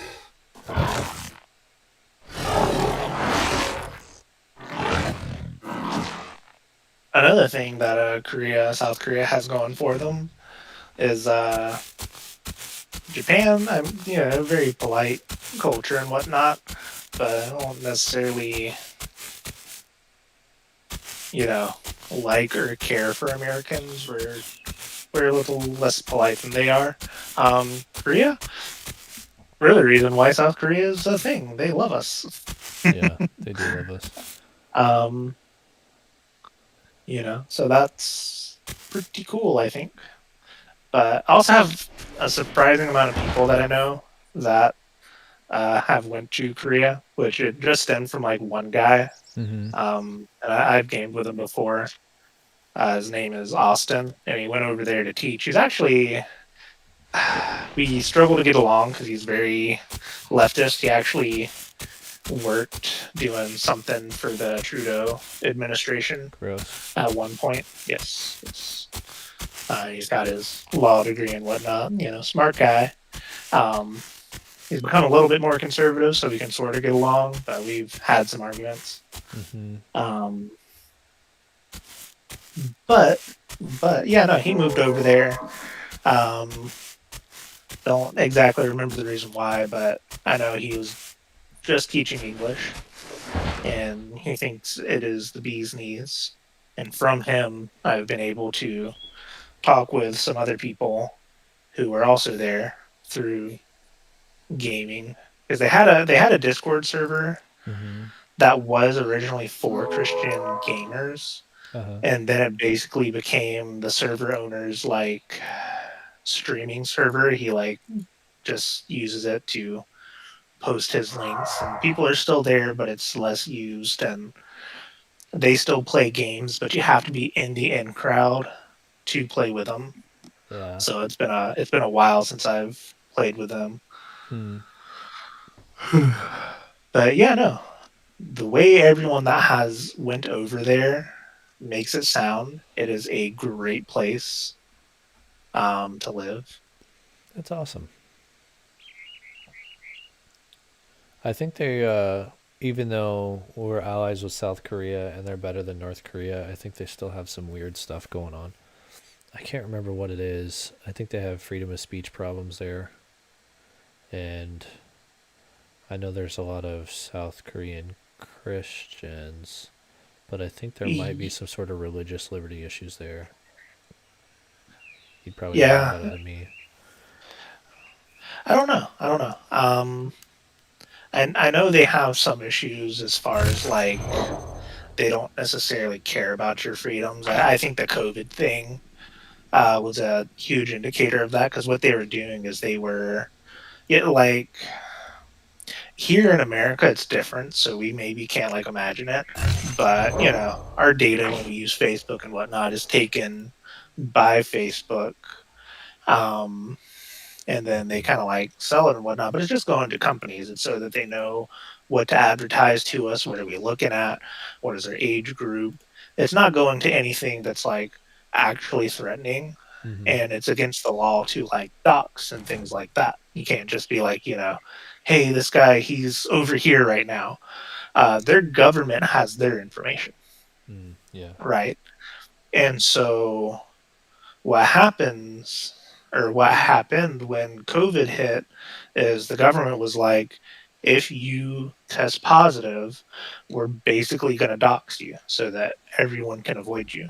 And it's going to Oh, pop up on everyone's phone, you're positive and you're here.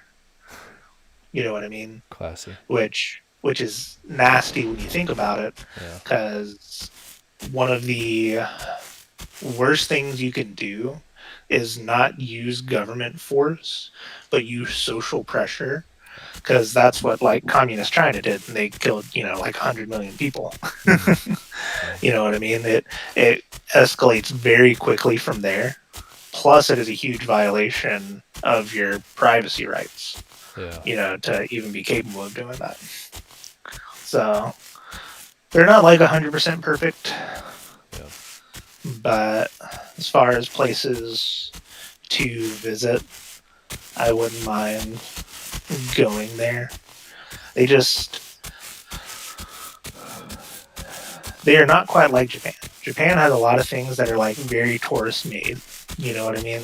Like they have their, what are they called? Cherry blossom trees.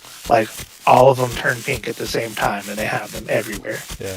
And they like celebrate it, and they have festivals, and it's if that's like very novelty, Yeah. very cool. You know what I mean? Yep. And so like that's a cool vacation. Korea doesn't necessarily have those. You know what I mean? Because up until a few seconds ago, they were like all farmers in a very poor country, and then they just happened to have within the last I think decade, but maybe it's 2 decades, the fastest growing economy. Mm-hmm. And so they're on their way there. They're trying to branch out. They're not quite there yet. But what I do want from them is for them to start making basically their own version of anime. Because just like we have sort of like holdups in America with some of our shows being progressively, getting worse, it seems like a lot of new shows that are coming out have very bad themes or very gratuitously violent, um, Mm-hmm. you know, scenes and really driving plot points. You know what I mean? Like if it didn't have something offensively violent, offensively sexual, offensively, you know, anti-conservative or Christian, because they do like to poke fun of those a lot, then it wouldn't go anywhere. Uh-huh. Japan has hangups too, but Japan's hangups are more like fan service, is what they tend to call it. But it's more like, because it's a drawing, we can draw whatever we want and just pretend that it's not weird, you Yeah. know? And so that's how you end up with like sexualized, clearly like children. You know Yeah. what I mean? And they're like, it's not a children. That's that's just like an 800-year-old vampire. And it's like, okay, but she's like a No solid prefer three a feet child. shorter than everyone else in the show, and looks an awful like a lot like a child compared to all the other characters. And they're Yeah. like, nah, man. And I'm like, Shrinking okay, people. that's I can't. Yep. Yep. Whereas the three shows that came out, one of them, the premise was kind of lame, but the other two were just like these came out of Korea, Uh-huh. and then they were actually produced by Crunchyroll, which is Japan, and they didn't give them a fair shake. I don't think. But I was like, one of them was very interesting. Um, a very weird premise. I didn't necessarily understand it because they didn't flesh out the plot points enough. But essentially, there's a tower. Whoever gets to the top of the tower gets granted a wish. It's very brutal. There's lots of like magical powers, and this kid who's like very naive and very forgiving, and very much the sort of not hero character, but definitely a moral good character, Yeah. is in amongst these people who are not moral good characters. They're there to kill, betray, fight, do whatever they have to do to get to the top of that tower, type of characters. Yeah. And so it's kind of an interesting dynamic. But they did that show, and a lot of people were like, it's very similar to Hunter x Hunter. It has those vibes to it. I'm like, yeah, but Hunter x Hunter was a lot darker. There's a lot more blood. There was a lot more sexualization. There was a lot more adult jokes and humor. Whereas this show, there's a little bit of violence in it. I wouldn't show it to my kids, but I could watch it with like my teenager, and I would be uncomfortable at any age ever watching Hunter x Hunter, Yeah. with my kid. And I was like, and I think that stems from the fact that Korea just kind of does things differently. Because all of their most popular stuff, and these were three of their most popular, the three that were released. The other one was just like sort of a generic fighting anime. None of them had a lot of fan service. None of them were very offensive. Actually, two out of the three weren't even that gory or bad. You know what I mean? The premise to the shows were all fairly benign. They were interesting. There's conflict between good and evil, and everything to expect in a show. But I wouldn't say it was like any worse than Marvel or anything like that. You know what I mean? Yeah. Whereas what just came out from Japan, and they like it so much that they created a studio to create it, is basically this 40-year-old dies and is reincarnated into another world with magic, with all of his memories.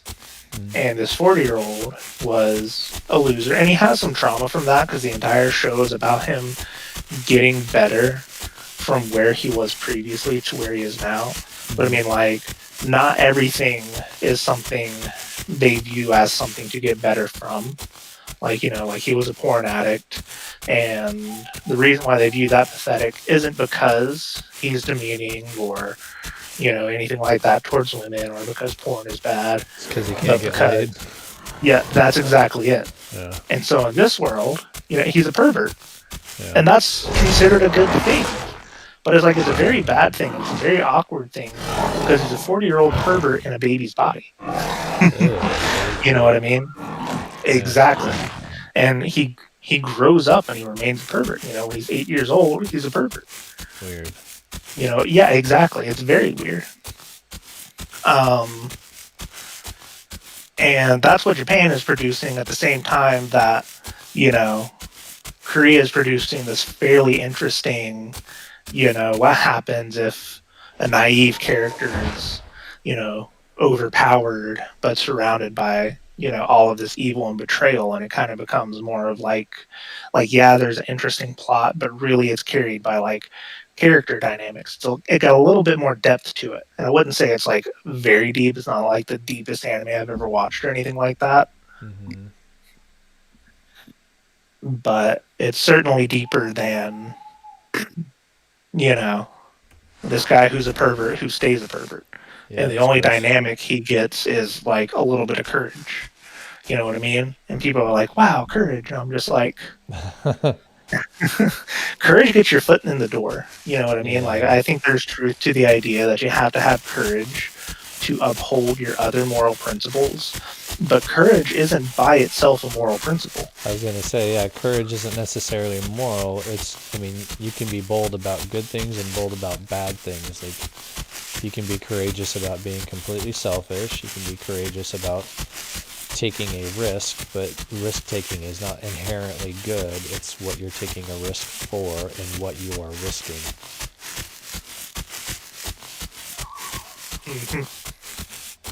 So Yeah, no, the second show that came out from Korea was a fighting show, but there's like it's weird, and they gave it like the worst shake I think I've ever seen because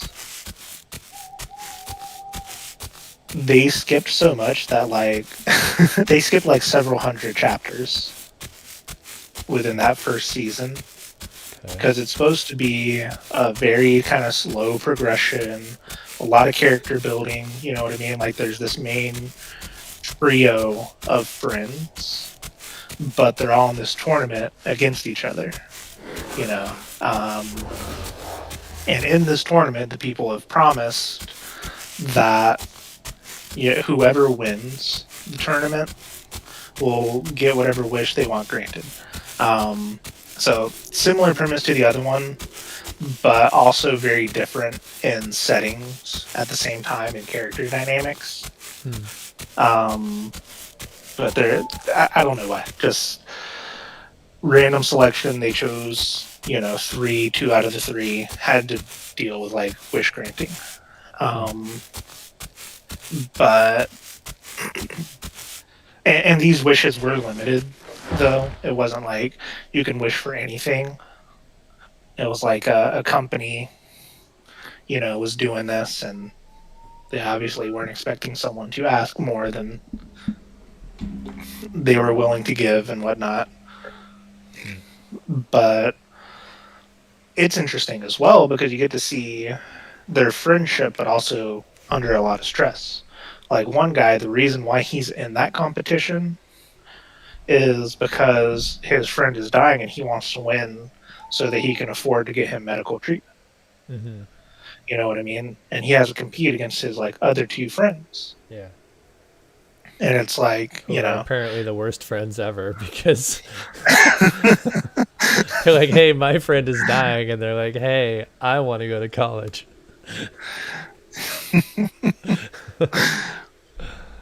But well, the other guy was forgot what he was fighting for.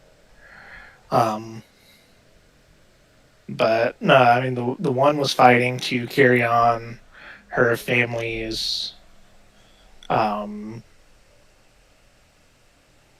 what's it called? Like Legacy. training, like dojo. Yeah, because she's like the last one in her family that was trained to fight by the sword. She was, it's kind of dying out. She wanted to honor her. I think it was actually her grandfather, not her father. I think her father wasn't in the picture Okay. for whatever reason, and she was just very appreciative of the fact that her grandfather, raised her and all these different things.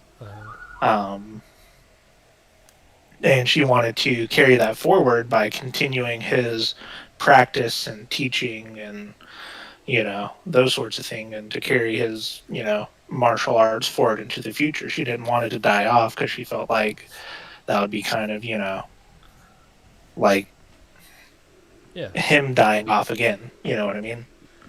And then the other guy, the main character, is just fighting because he likes to fight and he wants to prove that he's the strongest. And Yeah, they're both you know. terrible friends. Her dream is not nearly as important as the dying guy, and obviously guy number 3 is just... Yep. Well, guy number 3 would have just, given his Wish or whatever away. Yeah, He just because he wasn't- wasn't in it for that. Gotcha. He was just there for a good time, but yeah, no. And so you get to see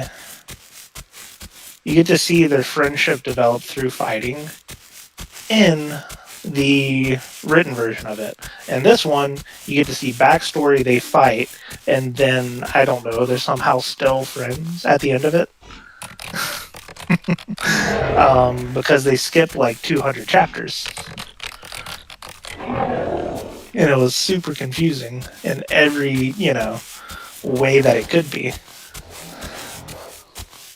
This guy's name in the group chat is Thomas P.P. Pole. So that's what I'm dealing with.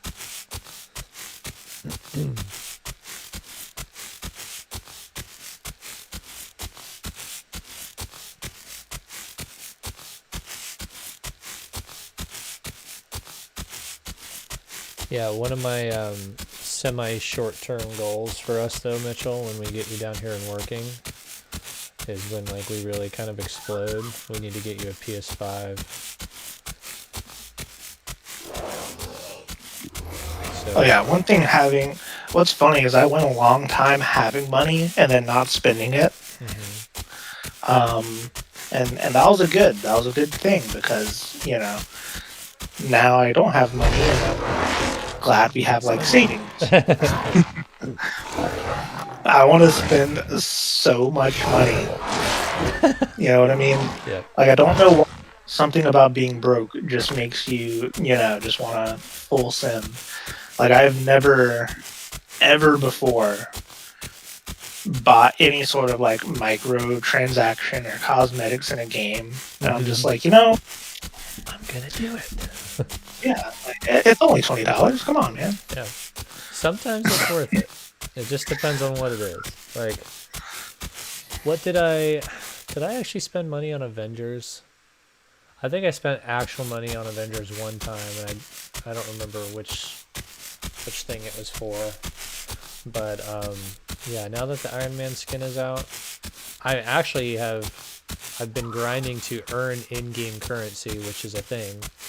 If you complete challenge cards for different heroes, you get different rewards, and the occasional reward for their challenge cards is the that's scary, is the in-game currency. So I think I'm actually not going to have to spend actual money for Iron Man's new outfit, but it'll probably take me a few days of grinding.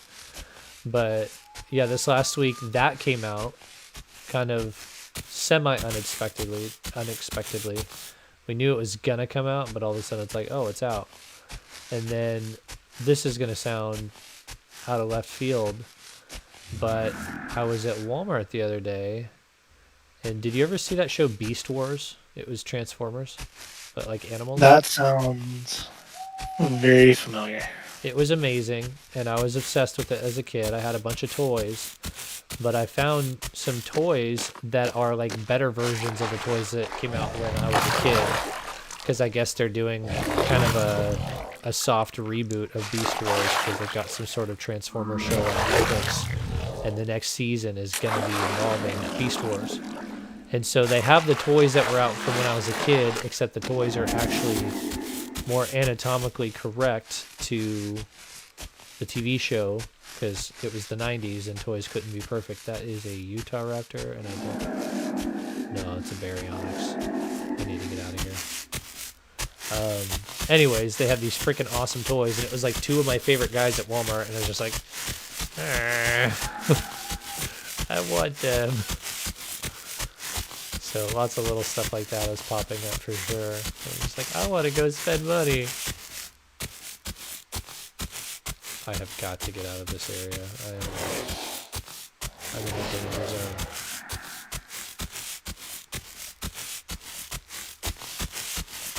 Going into the forest.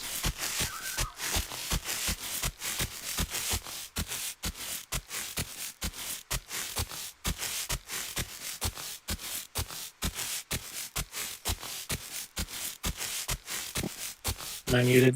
I am not. You are not now.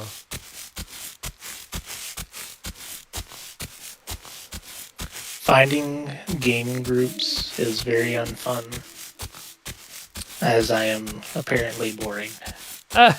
That's hilarious. No, no. The funniest thing, because of my sleep schedule having been off, um, the only gamer friend I have that has been awake is Jared because he's over in Oregon and you know, um, they're 3 hours behind us. Yep. You know what I mean? So I've been gaming with him a lot, Good. and it is so funny to see some of his friend groups because it's like you'll see them all online in Discord. You know what I mean? And I will be in the chat, waiting around trying to do something, just anything. You know what I mean? Because it's always better, especially um, like PvE and PvP, like as a group. Destiny is not fun alone, and they will literally be playing alone. And then Jared will hop on, and then out of the woodworks, we'll have 12 people in the chat. We'll have to split up into 2 different groups. And I'll just be like, I've been here for hours. yeah. Yep. Like, dude, where are you guys at? What was happening? Is it the same group as a few years ago? It is not. So I'm still in their server, but we don't play very often. I haven't seen Greg in years. Everyone collectively hates Above for putting his Twitch streaming over his friends in the priority list. I don't even know who Above was. I don't think I met that guy. And then Hype just kind of does his own thing. I like Hype. I don't know much about him. Other than he's a lawyer and he's pretty chill. Yep. But he's fun to play with. He just does Apex with his brother, and occasionally I'll hop in with him. But yeah, no, the rest of them, who was it? Llama, Greg, Bear. What was the one guy's name? Started with a K. There's Clouds. Kosu. Kosu, yeah. That's what it was. No, I don't really play with them, and they don't really play with Roosevelt. Broza kind of has like his own clan in Destiny 2, and a lot of the players from the clan are the players that will play with him, but they seem to play outside of Destiny 2 as well. So, but no, he's he is popular. He's cool. Cool. Yeah, I miss Jared sometimes. Before the PC stole him from us. I don't know. I like the PC very much.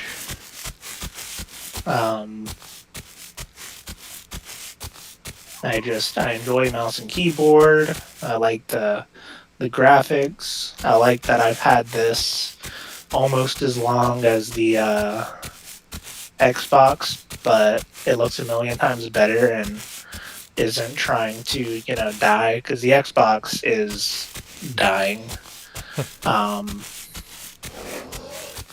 Like, it's pretty bad. Sometimes it'll just crash. Sometimes it'll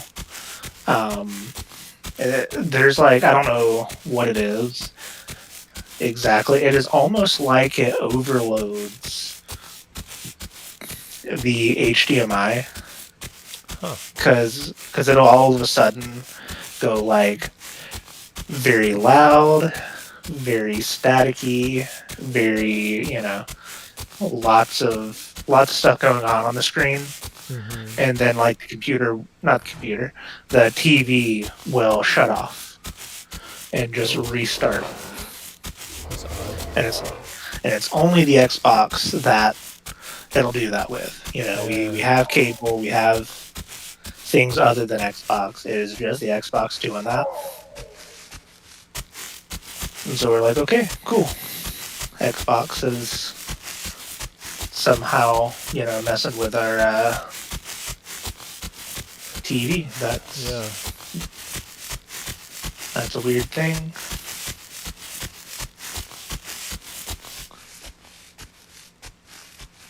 I'm still hearing those Utah Raptors, and it scares me.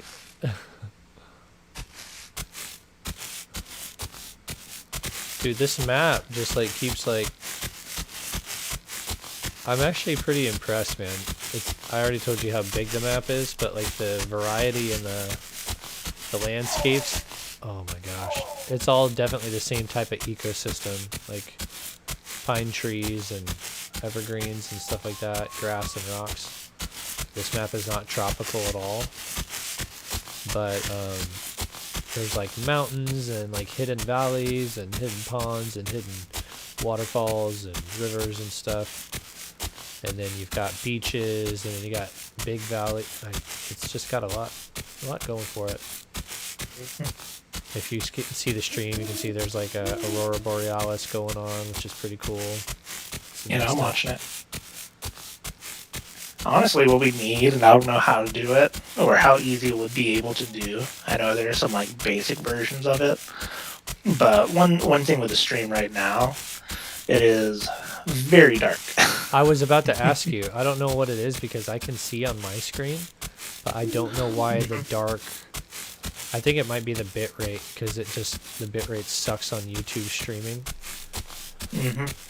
I was flirting with the idea of starting to stream on Twitch again and then just uploading the streams onto YouTube, but I don't want to do that because we're finally starting to get a community on this, so I don't want to split them off.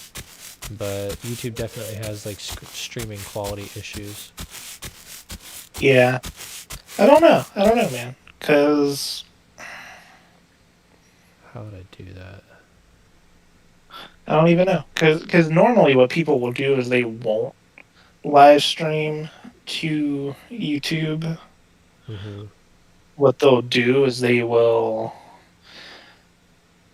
live stream and then upload to YouTube. Yeah. But I don't know. I do see a lot of people live stream on YouTube. I just don't know how they do it. I don't see them live stream games often. They'll usually live stream like videos of themselves. Yeah. But yep. Like I don't know how to turn up the brightness on my computer screen because I'm on this laptop. So I'm looking at like the graphics options on here. Hold on, let me make sure I'm not getting eaten. I should probably hide in a bush instead of in a rice field.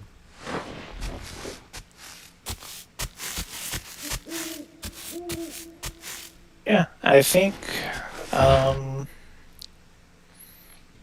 don't know. I just know there are some streaming options where you can adjust the brightness of the stream going out.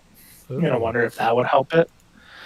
But also, the daytime looks fine, so I don't want to get blinded. When you're streaming daytime. So, but I mean, it's definitely. I don't think it's a bit rate. It's definitely like a contrast issue because it's like basically it's just gray and black are the only things that I'm getting color wise.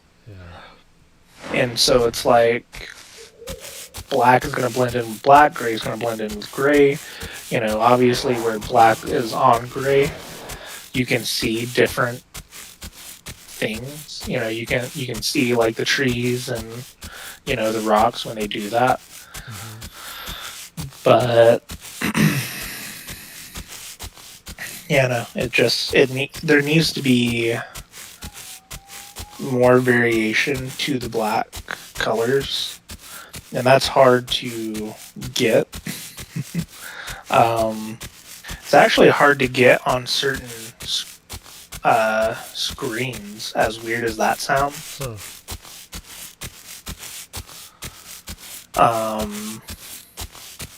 Because not every screen can display black and different, like gradients.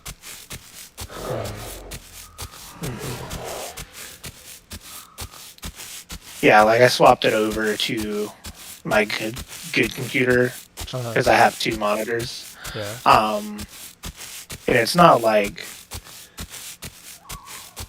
completely fixed, but it is much better. Well, also, slightly in defense of, I don't know, whatever this is, the game intentionally makes it difficult for you to see. Like, I have to look at the sky because the lighting is bad in the game in general, like during the nighttime. They make it intentionally difficult to see, so you have to use night vision. I just keep getting around it because when I look at the sky, it confuses the lighting and brightens everything up just a little bit.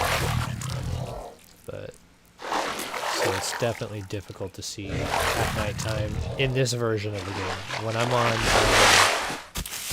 Avrima, they haven't added the nighttime mechanic in yet because they haven't equipped night vision yet.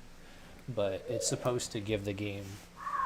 It's technically classified as a horror survival because half the time you're spent in like pitch black dark trying not to get murdered.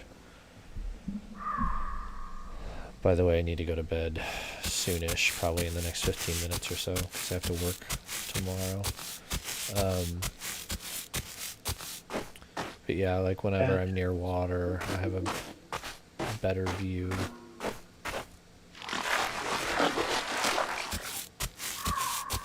So, what was I thinking? Have you been watching any Matt Walsh recently? I did watch about 5 minutes of him talking about UFOs today before I realized that I don't give a crap. And I think he's overstating it. I have not watched him on UFOs. Nah, I know last time we talked about him, which has been a while now, we were all of the consensus that we didn't like him. And I'm not 100% sure if I disagree with that. But nah, he definitely has some... What's it called? I'm trying to figure out how to phrase it. Qualities? I wouldn't say that, but because I know it made it sound like I was about to sort of like lift him up high.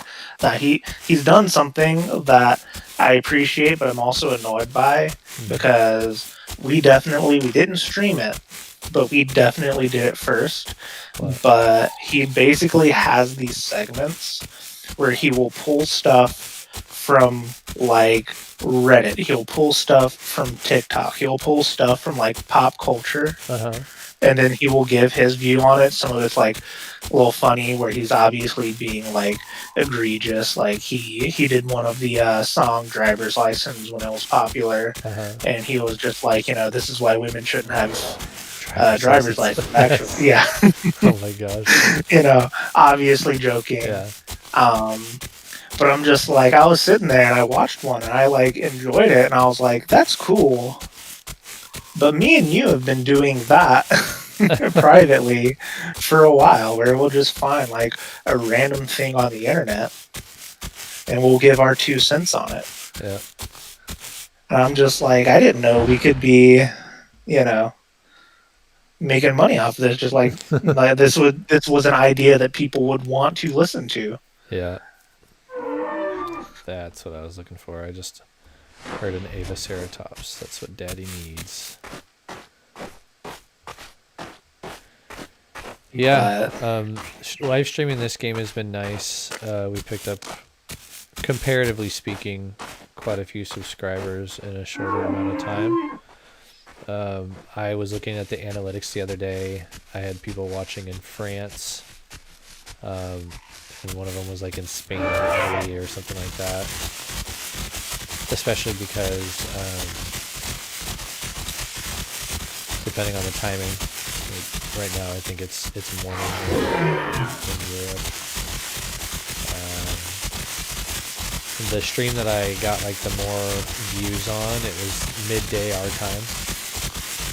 It was on a day where I didn't go to work that day because it was my day off. And I just streamed from like noon or 1 for 3 or 4 hours. and had 50 some odd views by the end of the stream, and picked up, I think that week we picked up 7 subscribers. Some of it's just the consistency. I've been streaming more consistently lately, whereas before it was very, very peppered out. So obviously, I mean, if you do everything diligently, it's going to end up prospering at some point. But it's just been kind of cool. And I'm still working on that Grace video. I actually found it isn't like new, but I found some scripture to add to it this morning just in my normal Bible reading. I think I mentioned it loosely to you. I actually started working on it when I got into Premiere last week and started playing with editing tools again. But it's on the definition of grace. Because there's like 4 different words that the Bible uses for grace in the New Testament. They're all technically interconnected, like they're transliterations of each other. So there's the root word, and then there's a few different applications.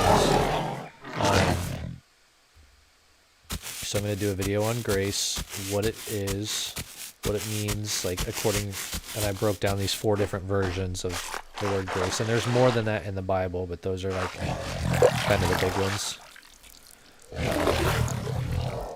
Essentially specifying what it is, what it isn't, and kind of what we should do about it, some application. And yeah, I think what I'd like to do is when I get the Iron Man skin, I'll do some video game footage of that, and then probably some video game footage of Spider-Man, and maybe splice them in together. And then I'd like to play with some of the editing stuff, just because some of the editing tools that we had available before, not necessarily the tools, but the like the little graphics, like the thing that I used that I would always do, like where it says Logos Gaming, that format seems to be available in Premiere right now. So we'll pretty much have to do a new flavor, which I'm cool with. It's fine. And then I gotta find some music, which is probably going to be available on YouTube because they have their list of non-licensed music that you can add to your vehicle or your videos. But I've been dragging my feet on that video, but I'm still invested into doing it. And then I think after that, I would like to. What was it? I think it's faith. I think I want to do a video on what faith is and what faith isn't. Because then you have grace through faith. That one will probably be a lot easier. Might be a little more ad-lib. A little more preaching than teaching. But this one is going to be primarily teaching. And I'll probably finish it off by preaching and then doing the gospel at the end. Because I think for all of the videos that we do where they're like actual featured videos like that, I think as a rule we need to have like a salvation call at the end of it, because it's stupid if we don't. Just consider it like a church service, yeah. So, no, that's actually one thing that I was sort of like thinking about today that I found like wild is that Paula, what are they called? Like the actual title. Are they apologetians? So that sounds apologists. I was looking at the word because he put it in the Discord server. I was like, that doesn't sound right. But yeah, apologists. Like you'll see them answer a question that someone is like struggling with, or like they're an atheist and they're trying to figure out more, and then they don't Yep. Like, all right. share the actual gospel. They'll just be like, all right, your question's answered. Go forth. And I'm like, no. Loop back around to the point. The gospel is supposed to be something that we believe has, power to it, and God has power to him, and he's going to, through the Spirit, give power to your words, and you know what I mean? Yep, the gospel is the power of God unto salvation. Yeah, it's like Christian owns atheist YouTube clip. All right, well, yeah, it's like continue on to hell. Enjoy yourself. Well, it's like trying to figure out a word. or not a word. It's like the sower in the seeds or whatever. Yep. Well, it's like they're not even throwing seeds; they just like threw down some fertilizer and water Yep. on a bare patch because they didn't share the gospel. Yeah, they're just pointing at the Um, soil, pointing at the dirt, saying, "Your soil, your soil." yeah. Well, they're just like, I have laid some good soil here, Yep. you know. And it's like they're taking really good care of that soil, but they're not planting the seed. Um, Good point. but yeah, no, absolutely, we need like, and I think you have one, um, but just like a good, strong, quick version of the gospel to share, and then a call to salvation at the end of each of those videos. That's actually And, something that I wanted to do because it's been over a year since I did the last one. Well, it's been about a year. I actually want to do another, like just a revamped gospel video that's better and higher quality. yeah. Now, one thing I'm thinking is, my name is by, if you've seen one of his videos, right? Yeah, I'm trying to remember what he does, but I've seen plenty of him. He's English, isn't he? Yeah, he's just a Destiny lore guy. Yeah, that's right. I like that guy. At the end of his videos, he'll always have usually some like announcements, just like, yeah, basically he's talking to the viewer. Yep. And he'll have like this nice music playing, and he'll have like this really nice calling card. And I kind of want to do something similar to that. Like if you go watch one of his videos, I'll actually find a video that has a good example, so you don't find the one video where he doesn't do end credits. Um, but yeah, no, he just has like this nice sort of like exit thing where he goes from telling lore, telling a story, and it's like music changes, it's a little bit calmer, it's a little more serene. He's not just telling a story because that's what he does. He tells the story of Destiny. He's a really good narrator, but he's talking to the viewer about the channel. And what ours would be is, you know, we wouldn't be talking to the viewer about the channel. We would just have as an end card a really strong, quick sort of, hey, if you, whatever we want our end message or our final draft version of sharing the gospel to be, overlaid with, some good music and, good end screen. And it can have all the, subscribe here, whatever stuff on it or more videos. But yeah, no, it's just, it is definitely something I want on our videos. You know what I mean? Yep. Like, I think we would be missing out on a lot if we did not have the gospel in each of our videos pertaining to Christianity. Makes sense. I agree.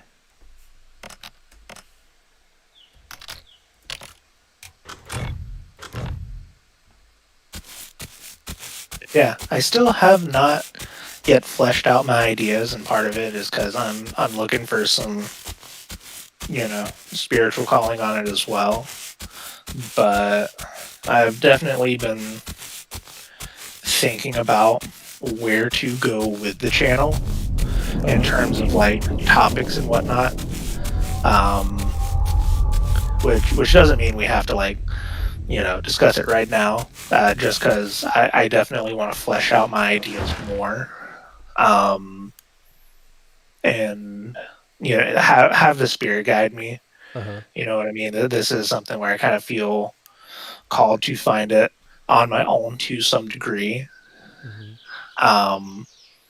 But definitely in the future, we should have a conversation about it. And I don't know if you want to stream it or just kind of have it behind the scenes. I don't think it'll be bad to do either, Uh-huh. because it might be good for some people to hear what discovering ideas and spiritual calling sort of sounds like and looks like and whatnot. Yeah.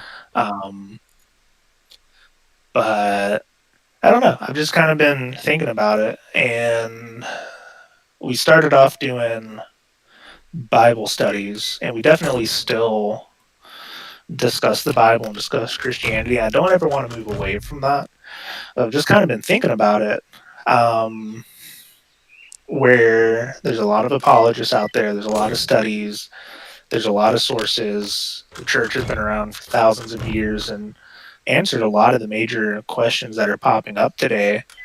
And that doesn't mean that we can't answer them, but it's sort of, is that the only thing that we're going to do? Are we going to try to be apologists, or do we want to be something that is more up our alley and potentially more of our calling? And I don't necessarily know the answer to that. Like, maybe we do speak on things in the culture. Maybe, yeah, we talk about video games and movies and TV, but we talk about them from like a Christian lens instead of just being like, because I feel like when we first started out, we were a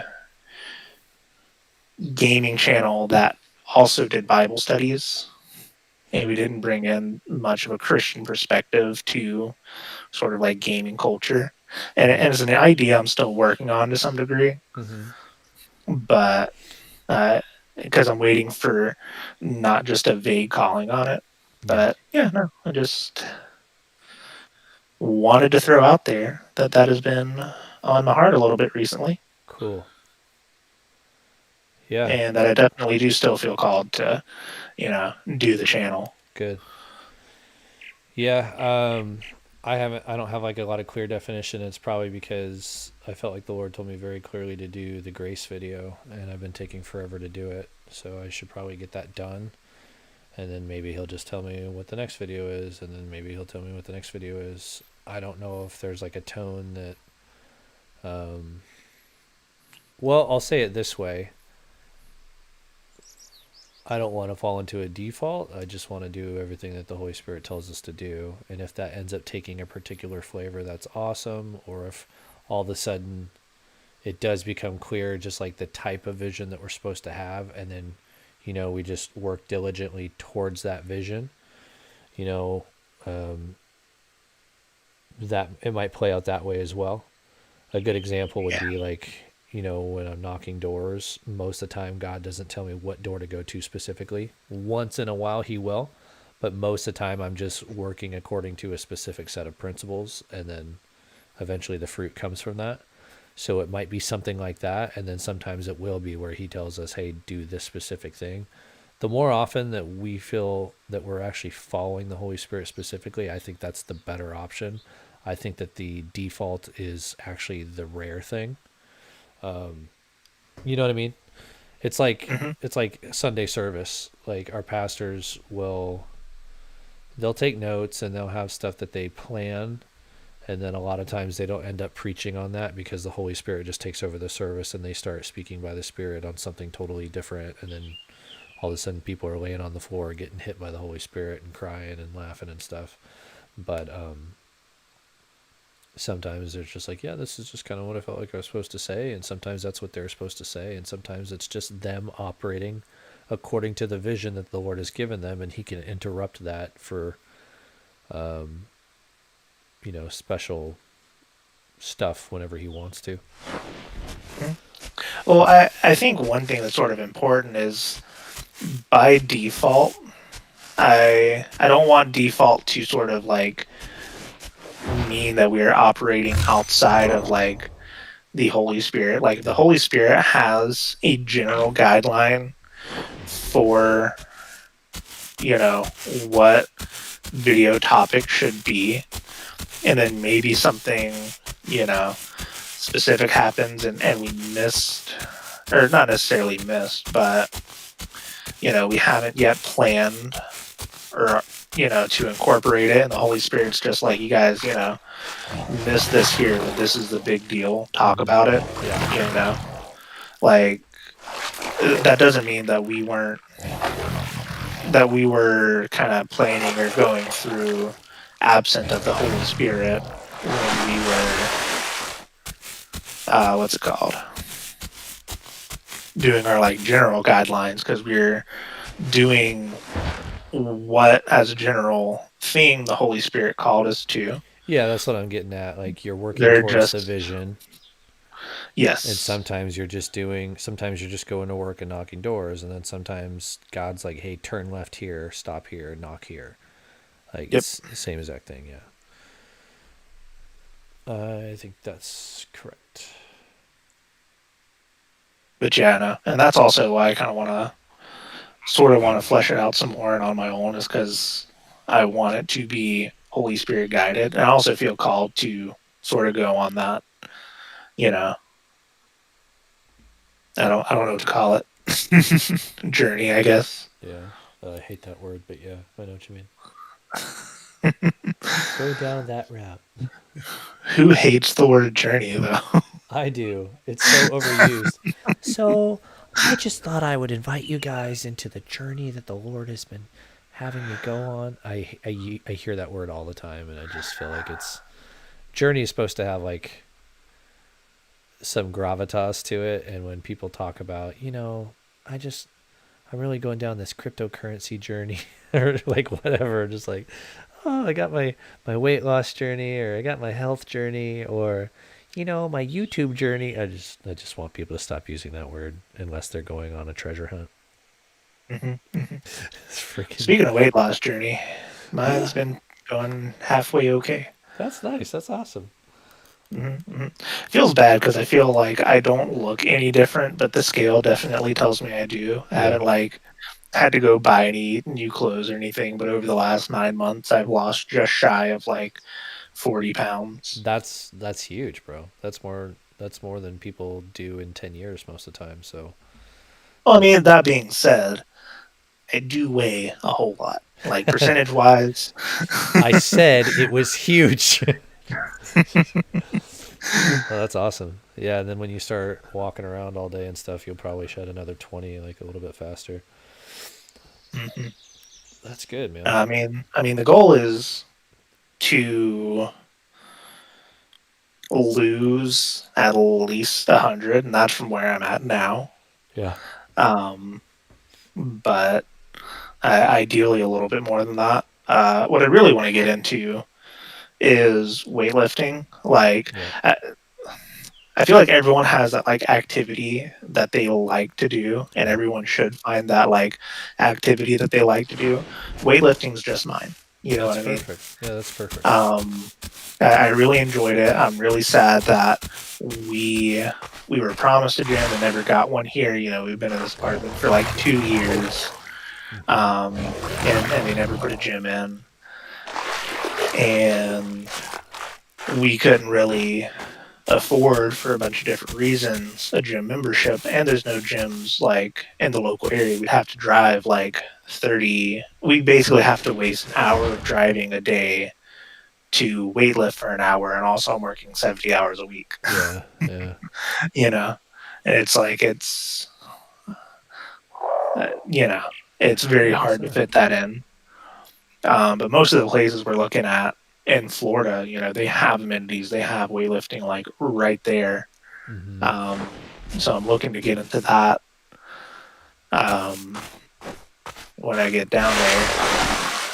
But yeah, no, it is fun times. Very cool.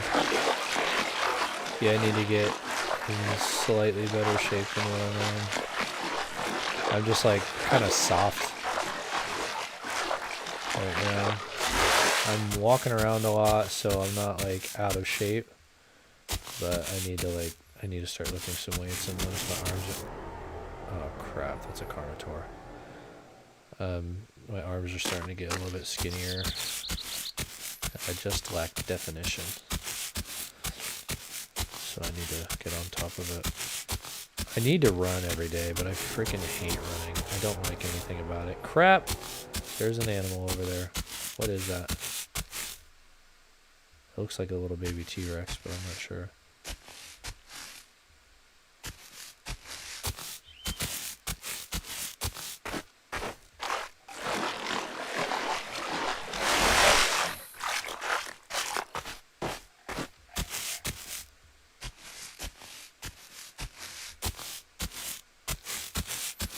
I don't know how much of a delay there is, but can you see? Looks like a T-Rex. I'm pretty sure there's a pretty healthy delay. I think that's like a minute.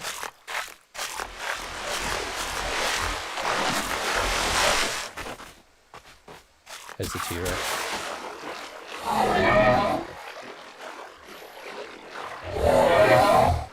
Trying to decide if I want to kill him or not, because I could use the food, but it feels mean.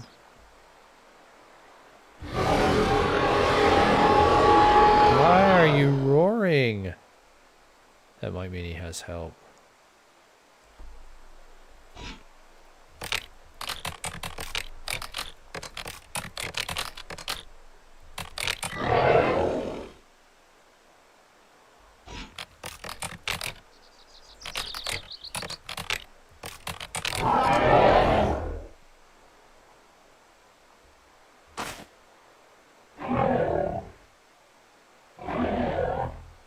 Wait, he must be talking in local. No, oh, he's talking in group. Which means I need to leave, because that means he's talking.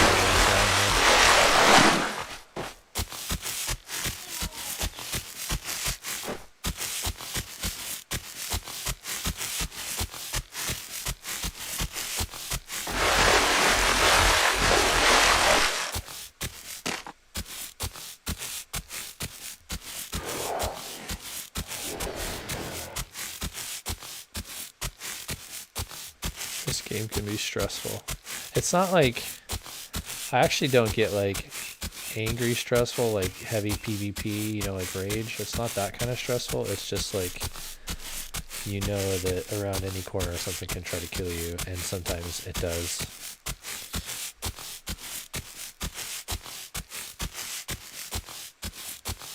Did your mic get muted? I feel like you died. Nope, I am still here. Okay. Getting kind of sleepy, and this baby is not in deep sleep yet. Oh, nope, the eyes are open. Baby, why? It's 1:30 in the morning. She went back to sleep.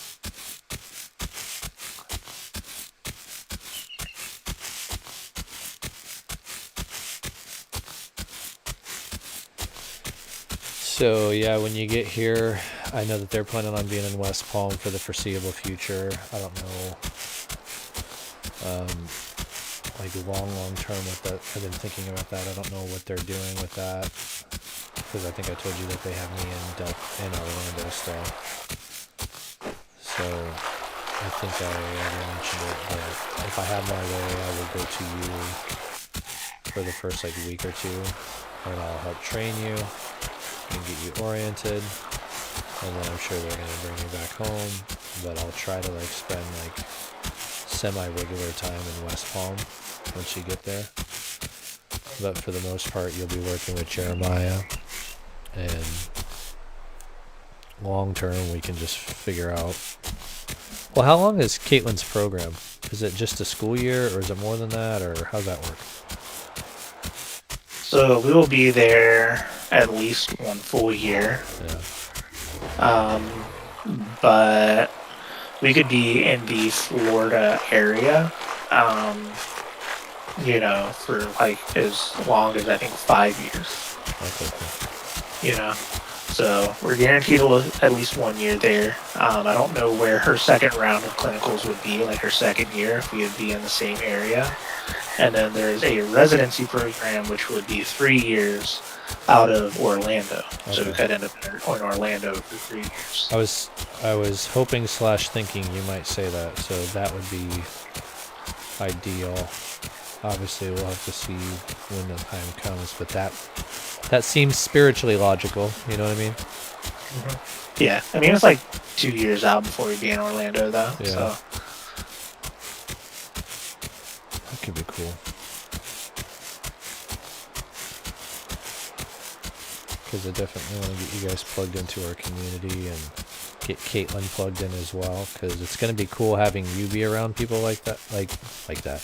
having you be around these people all the time, but part of it is going to be having you guys invested as a couple, and not just you being discipled through work and then, you know, showing up on Sunday, but getting you both plugged into the community and having. I think what I'm getting at is the fact that, like, I'm just very, like, happy and relieved at how our entire family dynamic has changed since Kaylin got plugged in as well. It's like night and day different. It's so cool. All the stuff that I was, and I've said this, like, and we've said that it's not a secret. We see it happening in real time. We're just like, yeah, all the stuff that we were dealing with is pretty much getting taken care of. And a lot of the, I don't think you guys deal with the same stuff, but like a lot of like the honor and just like trust, like submission to authority type trust, all of that got taken care of in like 2 or 3 weeks of actually spending genuine time with people. Because there's just women of God who, they're literally like, I don't want to say running half the show, but Miguel's wife, he'll tell you, he's like, yeah, I'm definitely here because my wife was the way that she was. Like, she was praying. His wife actually kind of got lined up spiritually before he did. And the gentleness and the honor that placed in their household completely changed his heart and got him tuned up, because he's like, man, my wife is being so nice. Like, I need to do better. And then obviously she's speaking faith into him. Like, that woman's got faith coming out of her ears. It's pretty crazy. I need a freaking animal to kill. What is going on? But it's just really cool having both sides of the coin plugged into that, because not only is it you learning how to, not saying that there's a deficiency here, I just don't know how else to, I don't know what other language to use. Like, as you learn to be a more effective husband, she will need to and will be learning how to be a more effective wife. And with the Holy Spirit tied up into all of that and actually being in community, it's just very, very cool. I'm very excited. Yeah, I mean, I will say with our relationship, like, and this isn't just sort of like relativistic, but